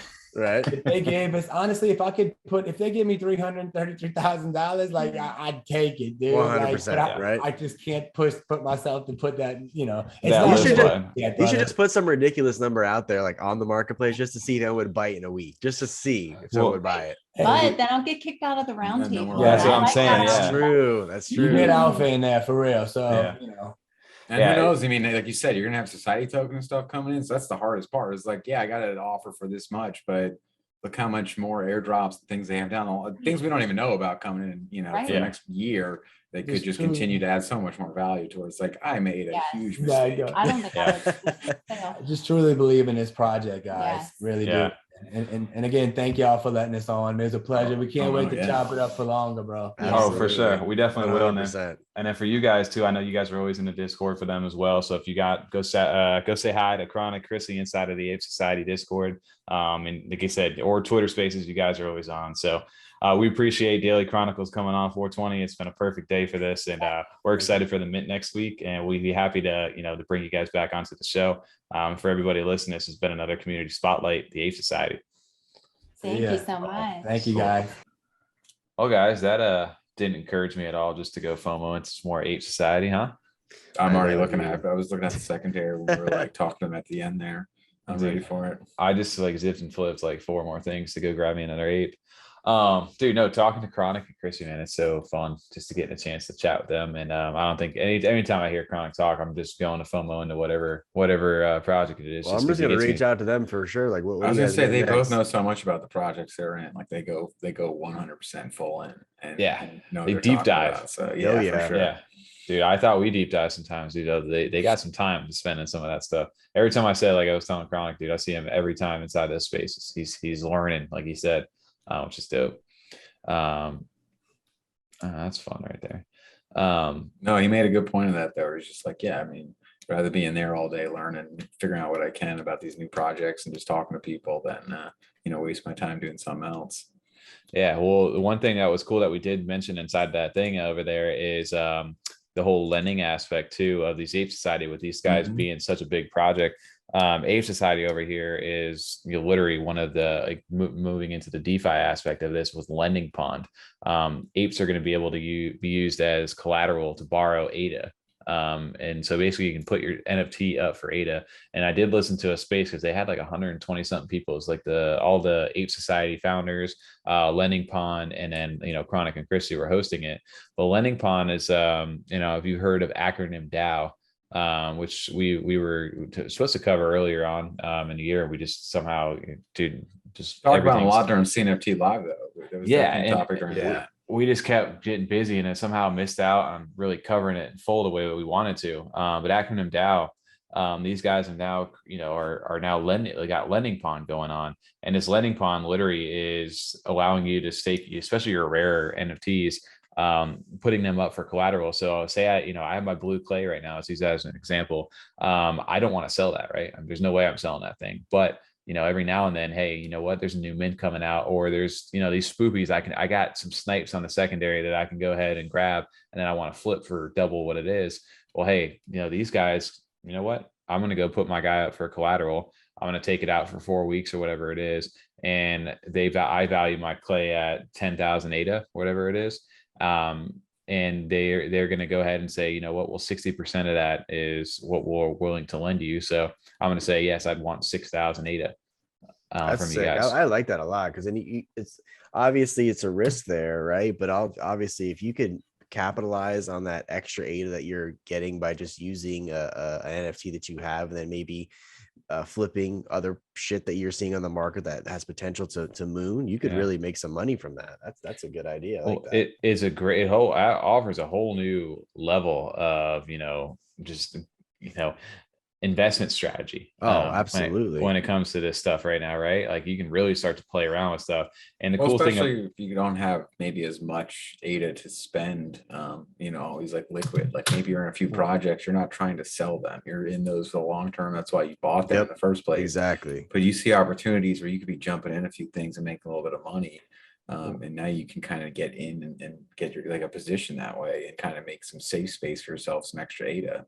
Well, just take for an example, right? Like say like back in the day, like you knew like chill Kongs were doing well, and you knew like, hey, you know what? I got a feeling that they're going to jump floor really high with all these new announcements right here. I don't have enough ADA to mint, or not to mint, but to even just buy a few off the secondary that I want to go ahead and flip later on. But I do have this super rare NFT that I'm going to go ahead and take out, like you said, a loan on.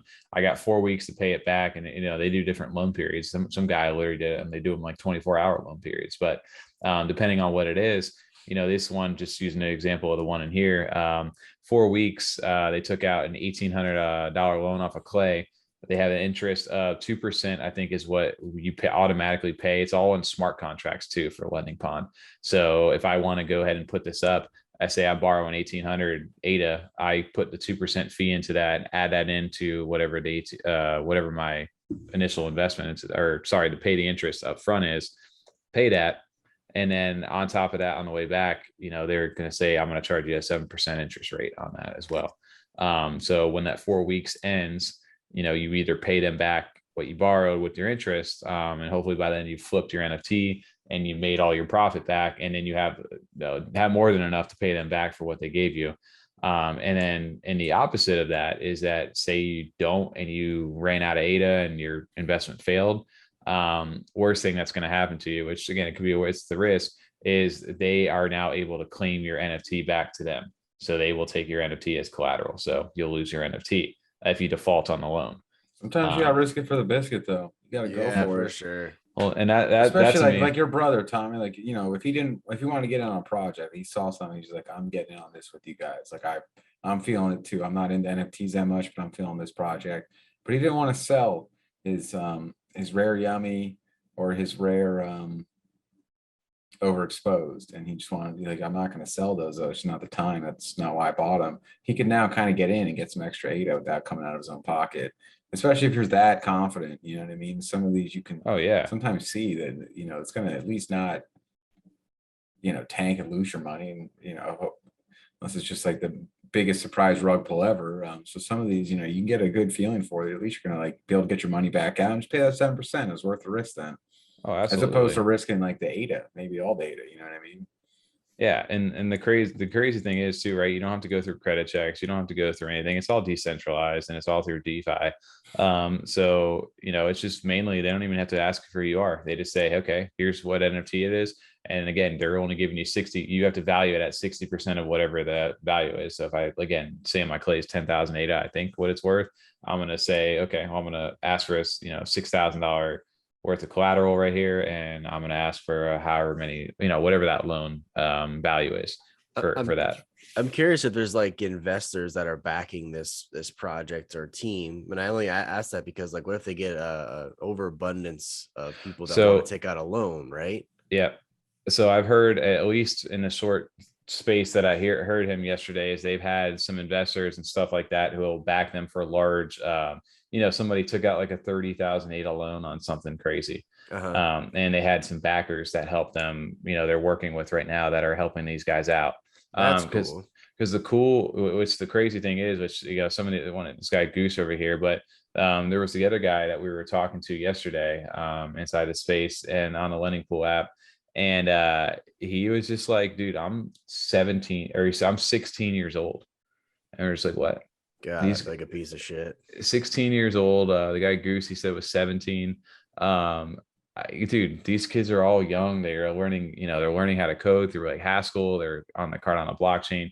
They're super smart and they're taking advantage of an amazing opportunity. But the cool thing too about them as well was that he were just like, hey, we got hit up by Project Catalyst to go ahead and put our stuff in for funding because they had this idea, had this code that was working well, and they wanted us to succeed, which was actually really crazy, right? And so these guys are young, but everything, you wouldn't know it when you were talking to them yesterday in that space. So the one big thing is, like you said, they have a bunch of projects that wanted to get in with them. They chose the Ape Society over here, and I believe if you hold the acronym DAO as well, you're able to get some sort of one of the perks. And I'll have to dive deeper into this when I do more research. But Ape Society, if you hold that, like we were just talking through, you automatically are able to enter in and get whatever ADA it is, like I said, with a certain interest rate and certain fees. But again, it's all smart contract enabled. The one cool thing I did ask him about was, what's stopping you guys from pressing the claim button on my NFT once I send it over to you or something like that, of taking my NFT away from me now that it's gone in that smart contract.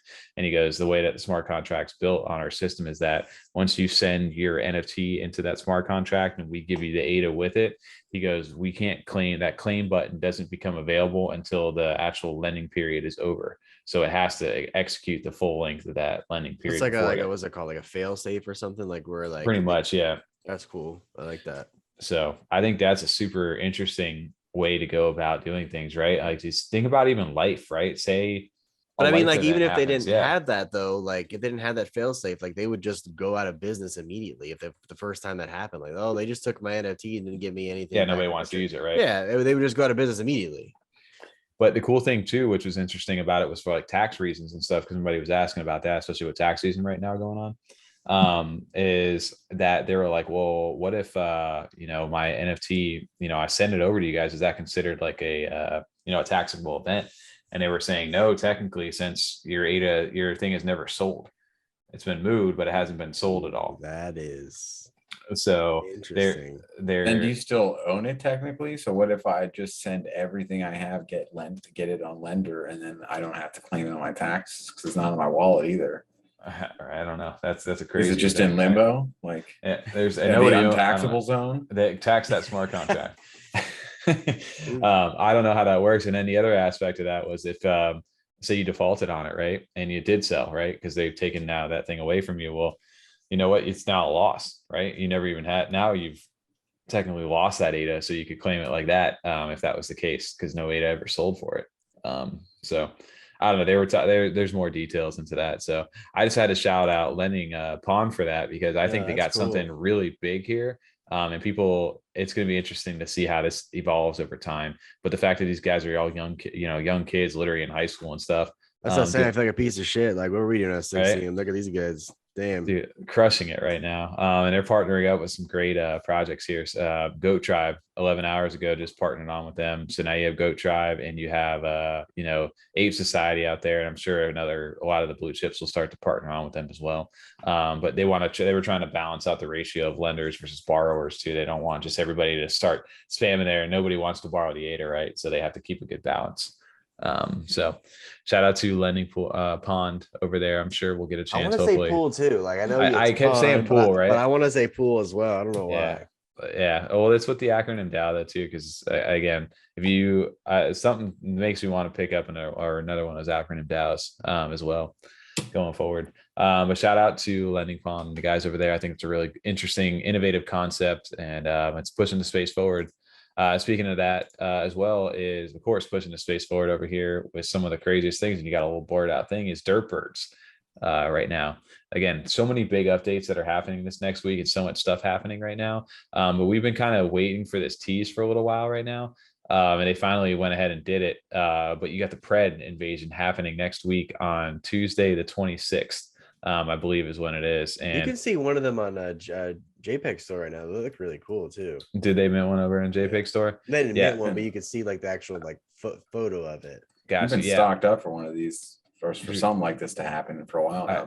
I've been waiting to see what they've been doing, because the Pred invasion is like the next like iteration of the Derp Birds line, right? And if you go over to derpbirds.io, you can kind of see, you know, even up from the top down right here, they have such a cool website. It's the multi-sig mint that we talked about, the Derplings, I think maybe last year. But God, it had to have been last year, huh? When I had my Derpling and minted the Derp last year, dude, I think it was. Isn't that so long ago? It feels long ago. It's been 84. I was there 80 years ago. 84 years ago. No, TJ over here, you sent me this Pred. So it is. There you go. Okay, so you can see I wrote it's really cool. Sweet, right? Bro, that looks so much different than like the Derp Birds, because the Derp suit is like Derp, right? I mean, it's Derp's art, right? But they have such a good team and such good technology built in. But you can kind of see another preview here. But there's an invasion coming, and it's the Preds. You know, so it's going to be the Derp Birds versus the Pred.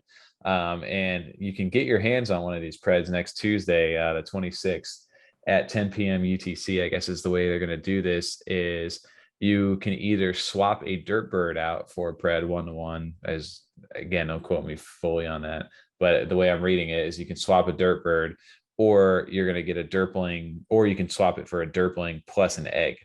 So there's two ways to go about doing that. So if you have a Derpling and a random egg, you can swap that out for a Pred if you want to keep your Derp Bird, or you can just swap the Derp Bird itself. That's cool. And then having Preds allows you to battle for both Derp and Pred in the faction wars. There's also unique achievements and badges, potentially some unique utility in store for Preds. So they're moving into their next event over here. And these guys, I feel like they got so much in the works right now. I have no idea what it is yet. But I just can tell like they got something brewing. They've been kind of quiet now for a while. So that means that they've been building. And something about this, just with their minting services recently, they were helping all these different things. I know they helped out Cornucopias, they helped out Cardopoly when we had talked to them. They've helped out, sure. I was gonna say their tech is really solid. Like they definitely know what they're doing over there, and they push it sometimes. They do new things. So I know like the incubators didn't work, you know, the best at first, but that was that, you know, new multi-sig technology and stuff. They were really getting their own version of that. So I mean, I had a little tough time at first, and then I realized it was just my wallet was just so, you know, had a heavy amount of stuff into it. But once I swapped it to an easy one, dude, it was perfect, like we had shown over there. So little humble brag there. Yeah, right. I had too many NFTs in my wallet to even do one of the transactions. Dude, I remember the days where you'd log on to like JPEG store and it goes, "You looks like you're a whale" or something like that, when it was like more than 100 NFTs in there. Yeah, I remember those days too. Yeah, right, TJ? Yeah, I remember seeing that message all the time. Well, shout out to the Derps, and next Tuesday I will definitely be going this, but if trying to mint this. But if you don't want to, I mean, go ahead and pick it up on the secondary, right? That's just the easy way to do this. I did see an increase inside the floor price. It was, I think the eggs were hovering like 27 to like 30. And now I think, like you said, TJ, it jumped up closer to 40. Yeah. I think 37 so, before the podcast. People are sleeping on this stuff still. Don't sleep on Derp Birds, dude. They got some cool stuff in the works. I wonder what they're gonna do with the drapes. Oh, yeah. Then you got the drapes. That could be a whole other curveball to them, which I know originally those were just like kind of like just, you know, a joke. But now I'm sure they could give utility to those that they want. Yeah, that's super, super dope. So speaking of newer mints going into next week too, you have this Dead Rabbit Resurrection Society. All these societies. Really like the art of this. Do you? I see. I think this is one where I was kind of resistant at first because I'm like, there's another animal like PFP, but the more I'm seeing it, there's DJ's having flashbacks right now. He's got I know. PTSD. I'm meeting tomorrow. He's just seeing like chill Kongs flashbacks. I'm not exactly. I know. I'm missing out on this shit.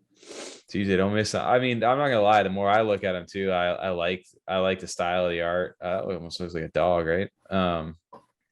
But yeah, I mean, it's new. The artwork looks dope. It's like kind of gritty a little bit. Yeah, that's how I like it. I appreciate the way they got it going.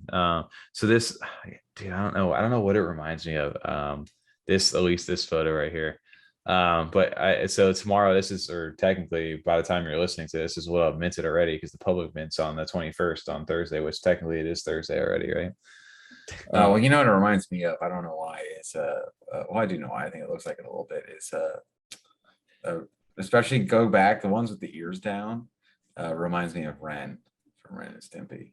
Ren, I can see that. Go look at the one with the ears down right there. Go down. You're just looking at one. You know, you've already messed it up. Back down. This one, green one, the green one right there below it. Down one more. There it is. Yeah, those ones. That looks like Stimpy to me. Or Ren. Yeah, I can see that. Okay. Yeah, the big eyes and everything. But I get what you're saying though. It's kind of like a weird, like dark, kind of like reminds me like bunny rabbit type. This last one, the eye or something. I don't know. It reminded me of like, I don't know why it's got like Courage the Cowardly like dog like vibe. I don't know, something.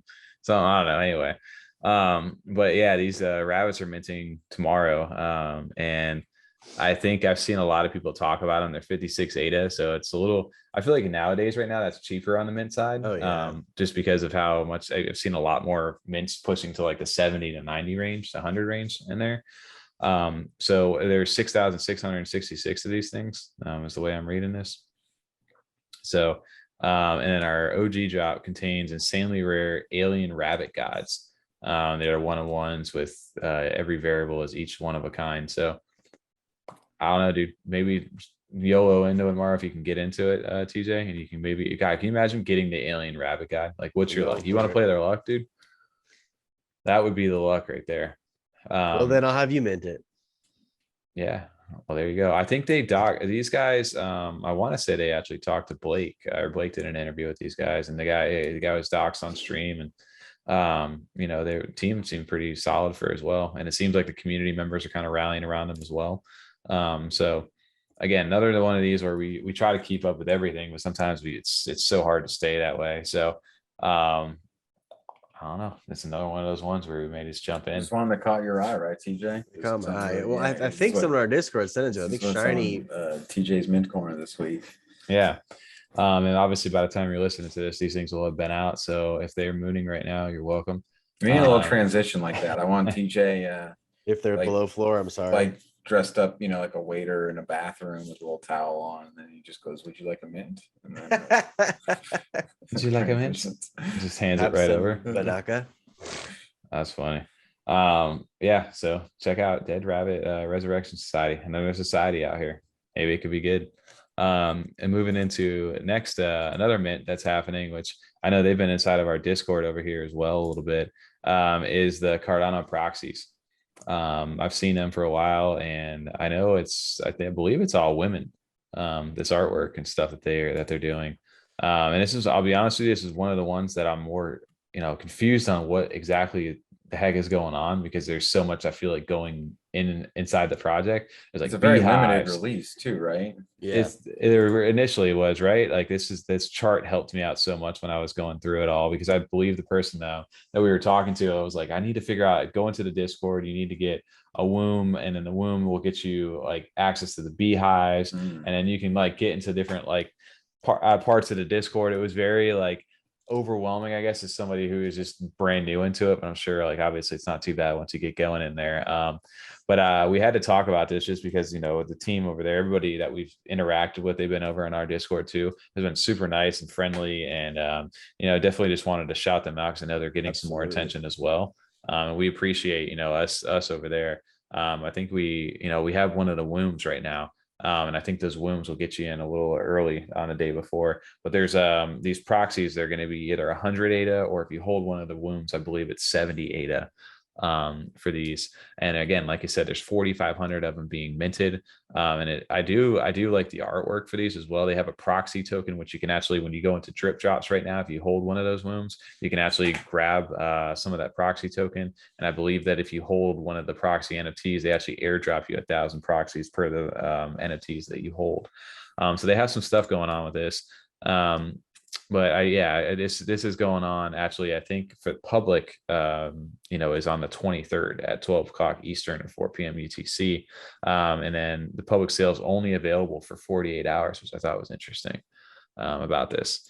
But we wanted to kind of shout that out. I do appreciate the artwork for what they're trying to build, but it sounds like there's something else. This is one of the wombs, the proxy wombs. Yep. That we do I feel have. like they got a lot more going on that we just don't know about yet.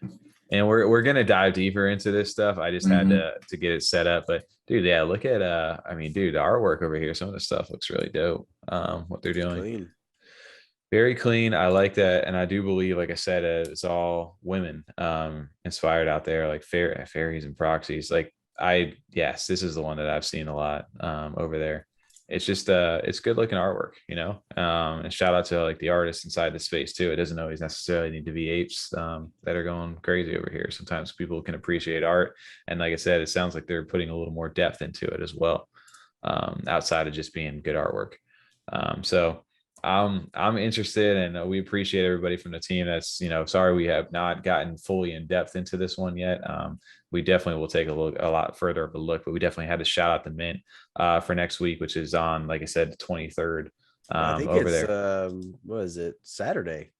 Is that the 23rd? I think it is, or Sunday. It is this one. No, Saturday's the 23rd. Saturday, yeah. Yep, Saturday is the 23rd. So the public mint, like I said, 12 p.m. Eastern, 4 p.m. UTC, 100 ADA. If you hold one of those wombs, you do have a whitelist on Friday at 12 Eastern. And again, the NFT will go from 100 ADA to 70 ADA if you hold one of those.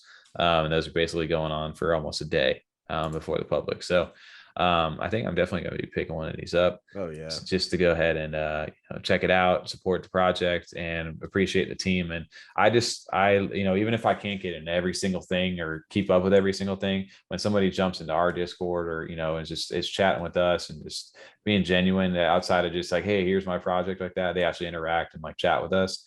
That's where, you know, I'm way more liable to like take a look into the team and say, okay, you know what, I like what you guys are doing. And it just catches your eye a little bit more. And I definitely, like you said, support the team over there. So shout out to you guys. Thank you guys for sending that over as well. So definitely will be there support Friday. 100%. I agree. You know, there's been a few people that jump in, you know, and they just start talking. Like I forget sometimes they're part of projects because they're just kind of in there chatting, and then they mention like, hey, this is going on again. It's like, oh, it kind of slipped my mind just because you've just been interacting. It's been you know, part of the community over here in our Discord. So yeah. And the big thing is, like I said, I already own the proxy token. I own the room. So they're already integrated with drip drops. They have utility built outside of just the artwork. So that's where I will dive in a little bit more to you know, see what they got going on. I kind of like the vibe that they have going on too. So definitely shout out to Cardano Proxies. And we appreciate you guys as well. And moving over to another thing that was inside of our Discord that we definitely had to shout out as well is Crypto Knitties. Jack and Potato over there. Yeah. Tay. Shout out Jack Potato. Tay over there.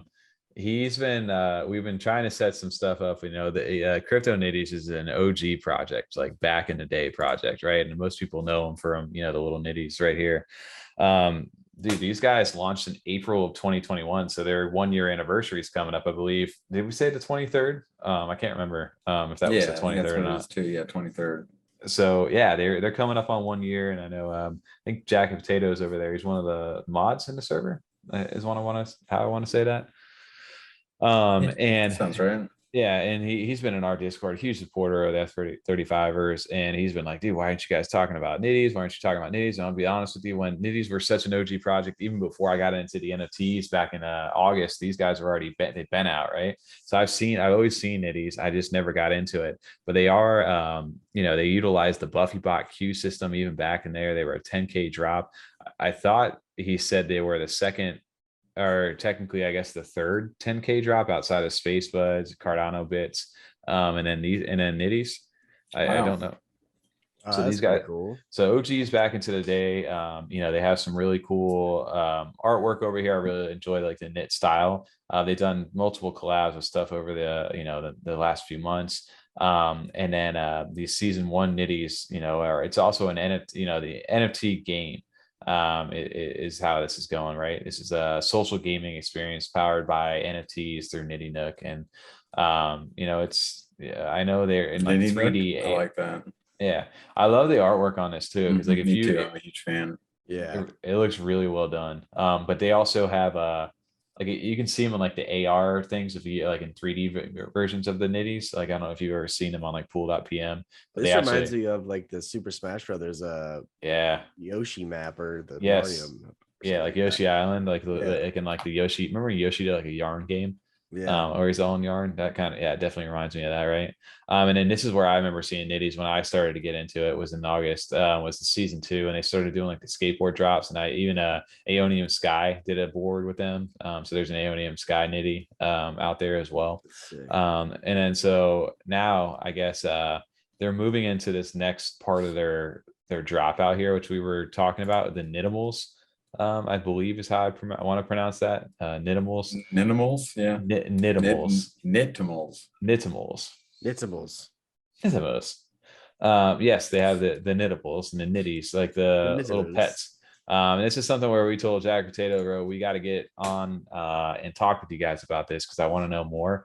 I am completely just the bot just showed up on there. See, I'm completely in the dark about what's and we're gone.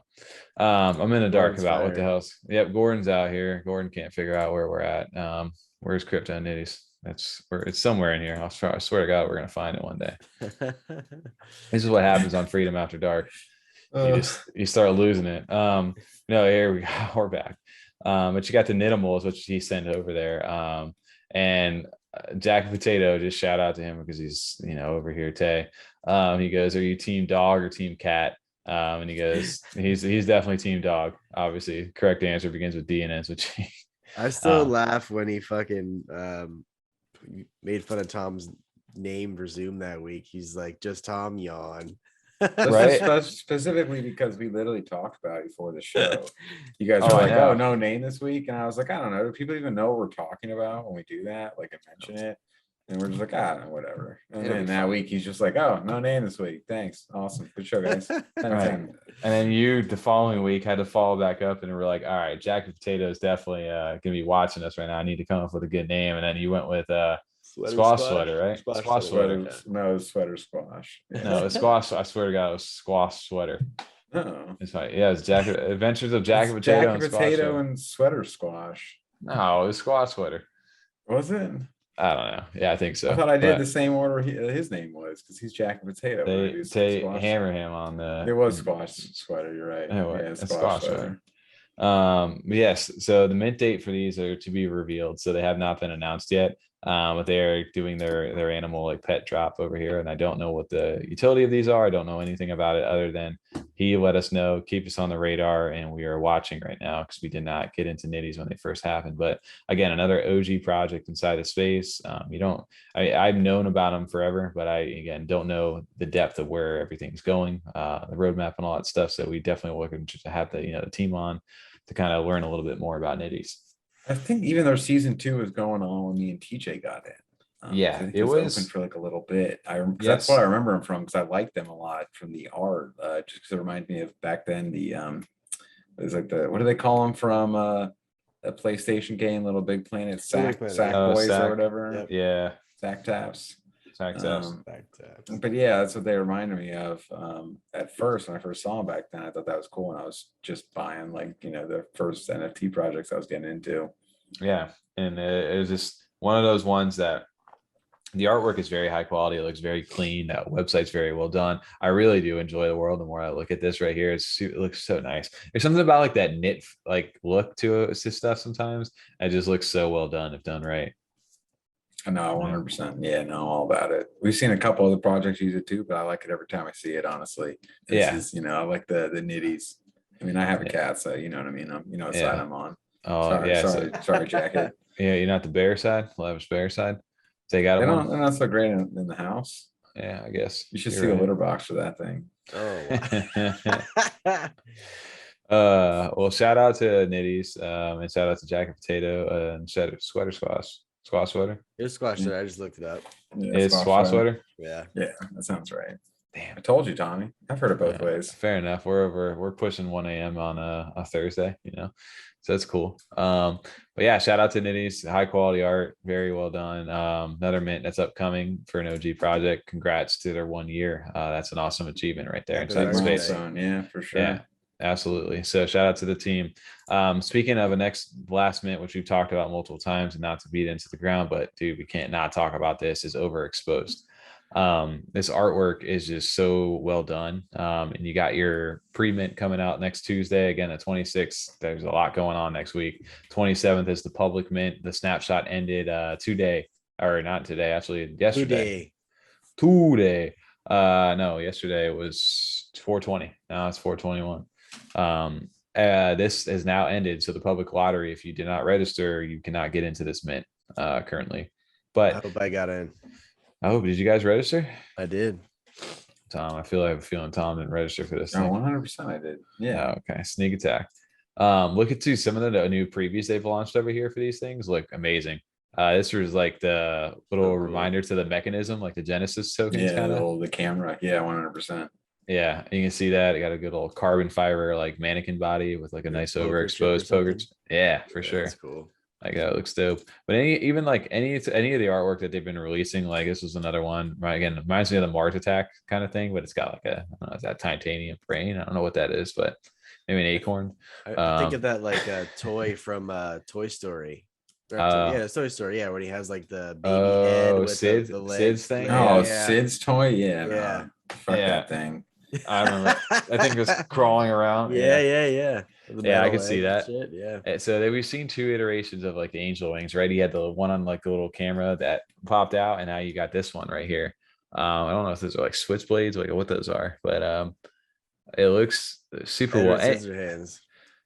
Anything that they've done, even the quality of, like, again, Twitter doesn't do it justice, but even the quality of the sweater, like you can see down to like the threads and like the the wrinkles and everything like that. It just looks so well done. And especially go, like we said before, go check them out on Discord, especially, and really like see that full. I haven't even seen this one yet. I haven't seen this one either. That's cool as shit. What the fuck, bro? They got a whole like that looks so crazy. Like this stuff over such high quality shit he got over there. Bro, I don't know, man. This is a game changing man. It feels like inside the space as far as like the level of like quality that they're about to drop. And I don't know, there's only 4,000 of these things. 1,000 of them go to the Genesis mechanism holders. So you did see that today, like with the price, those things rose up almost up to 3,000 ADA. They were at 2,900 ADA floor yesterday. Snapshot happened and they dropped right back down. They corrected, which people, you take your profits when you need to take your profits. The floor is sitting right around like 1,000 again, is what I'm at least seeing on Open CNFT. Is it really? I think as far as sales go, yeah, they're going right around 1,000 right now, which is crazy to me. I get people are dumping it right now because they just wanted to get into the whitelist. But even doing so, like, you don't realize, like, I know 4-5 Jeff, when I was inside of the dark room in there for verified holders, he's pretty much like, yo, these things are going to be like the future of this project. This is, these aren't just a whitelist token. These are a lot more than that, but we're not going to announce all the details until the mint's out, so yeah, it pays sometimes to hold as well. Obviously take your profits if you need to take them, but I don't know, man, there's something else that's going to be going on long term. I think for this isn't just the end of this drop and then it's over kind of thing. I think if as far as their future plans go, as long as they continue with like their roadmap and what they've like laid out, they're always going to reward those original holders. That, you know what I mean? I can't imagine them just forgetting about you guys in any way, especially like you said, the quality of the art, so the work that has to go into it. So, oh my God, the work that I can't imagine how much time gets put into doing stuff like this. This is not easy to do at all. Like the level of detail that's built into these. Like, I haven't seen one yet where I'm like, like that one looks all right. Like every single one that I look is like, dude, I would want any one of these. Cool as shit. They all look really well done. And it's just a level of detail. Again, Twitter doesn't do a justification, but dude, you can just zoom into this stuff and just get like, holy shit, like he really did really well in here. So the textures and stuff are wild. Yeah. Yes. Like you can really, you can feel it in the picture. Yeah, right. Like it's insane. And I wish I could find there's a couple more. They do have the famous like version of their take on the wind drop in here. And it was in that last picture you were just looking at that you had big. Was it when I was scrolling? Yeah. It was in the comments. I mean, of the last one you actually had open. You're right. Okay. Which was all right. I don't remember which one it was now. It's this one. Playing memory games now. Come on. There it is. Yeah, good call. Yeah, they have this like right here. So even their when drop line just looks so well done. All right, obviously paying homage to, I think Yummi was the first to do it, right? I don't know. I'm seeing it in like 4 frames a second right now. There it goes. It's finally loaded. Oh, well, yeah, I always forget that with the screen share stuff. Screen, yeah, sometimes it's a little lagged. It just throws you off. But yeah, this they look great. So yeah, shout out to Overexposed. These guys are minting again. Public sale is on the 27th. The pre-mint for all the Genesis holders is on the 26th. And if you got in, the only way to get into this thing is if you register for the lottery. So if you're listening right now and you didn't do that, secondary is going to be your option right now. Too bad, so sad. Sorry, Charlie. Yeah. But hey, at least you heard it here first. But no, I can't imagine. I have no idea what the price is going to be on these things. I can't imagine it's anywhere near like what floor is. It's going to probably, do its thing. I think it'll be like 300 to 400,000 probably. Like, just probably retire off one of these things, right? No. But yeah, again, not financial advice, but probably can't hurt, right? Yeah, no, that was definitely a joke. I have no idea either. Who knows what the community will take a hold of here with these, but as far as the quality goes and the people like that are hyping it, looking to flip it is definitely something I'll be, eyeing if I can with getting in the spot here. Because it just seems like people are paying attention to them because of that quality. So I think there'll be some market for the secondary with people FOMOing in right away. For sure. Well, it's officially Freedom After Dark over here. I think it's time to wrap it up on the back end, guys. I was gonna say my headphones are yelling at me too. They're trying to die on me right now. Yeah. It's like beep. Yeah, it's been. You can hear that? No, mine does those too. Like shit, dude. It's been doing this for a while. Please tell me it's not beeping on me. No, it's been good. Yeah, dude, we had a nice long night in here. There was so much to cover, and we had more that we wanted to talk about. We just couldn't fit it inside the episode. It was just too much. So we'll definitely have to cover that. We got a couple pushed. We had a couple for next week, dude. We got hopefully a fun episode next week too, as well. Not trying to tease it, but maybe we'll see. What kind of tease was that? I don't know, dude. I'm late. It's tired. I don't know what's going on. I don't even know what's going on over here. But yeah, dude. Shout out to everybody who makes it this far into these videos, or if you skip to the timestamps to hear some funny shit at the end. We appreciate it, man. Obviously at the end of this, dude, we should probably start it at the beginning, but don't make sure to I just want to let Tom keep rambling on for how long he can do it for. I know I'm a filibuster. This is our strongest skill as far as showmakers go, is closing out the show, is finally just getting one last all right, we appreciate you guys watching, have a good night. All right, again, and also check out the mints that are coming up. And thanks to the Chronicles, Daily ChroniCles coming on. Have a good night. It just keeps going. We just keep adding more to it. It just never stops. Like there's 5 stops. So all right, Tom. So anyway, no. Yeah, dude. Shout out to like you said, Daily ChroniCles. And then that was great. I'm excited. We got to have them on for a full episode. Oh yeah, absolutely. Now we'll definitely set that up. I already know we're working with them. We love that was such an easy conversation. And again, like you said, it was so much fun to just hear what the hell they got going on and how deeply rooted they are in that project and why they believe in it so much. Obviously, it's paid off for them. So that'll be our first 6-hour episode with them. Yeah. Oh God. We'll just keep imagine? We're just gonna do a live stream. Hey guys, what about the live stream update this week? Have you got one of those? Yeah, we'll be soon. We're gonna try checking out some live streams. We're gonna try and do some games in the Discord. So check it out soon. TM. Actually, we are really trying. So maybe we'll see something soon. Test coming up very soon. Actually, the reason why we're also tired too, we stayed the last few days trying to set up the live stream shit. We're working on it. We're working on a nice Streamlab overlay, and if that doesn't work, then we will do something else. But it's happening somehow. So either way, Tom, your shirt says Netherland. Is that meant to be Netherland? Like the Nether? That's what they call their country. Who? The Needers? The Netherlands. the Dutch. Oh. All right, Tom, roller credits. They don't speak English there, so they call it their own. Like they don't call it Germany. It's like Deutschland. Yeah, no, I know. España for Spain. I was just reading it at first, and then when you actually lift it up a little bit, and I can see the rest of your shirt. I was like, oh, I got you. Anyway, well, in that case.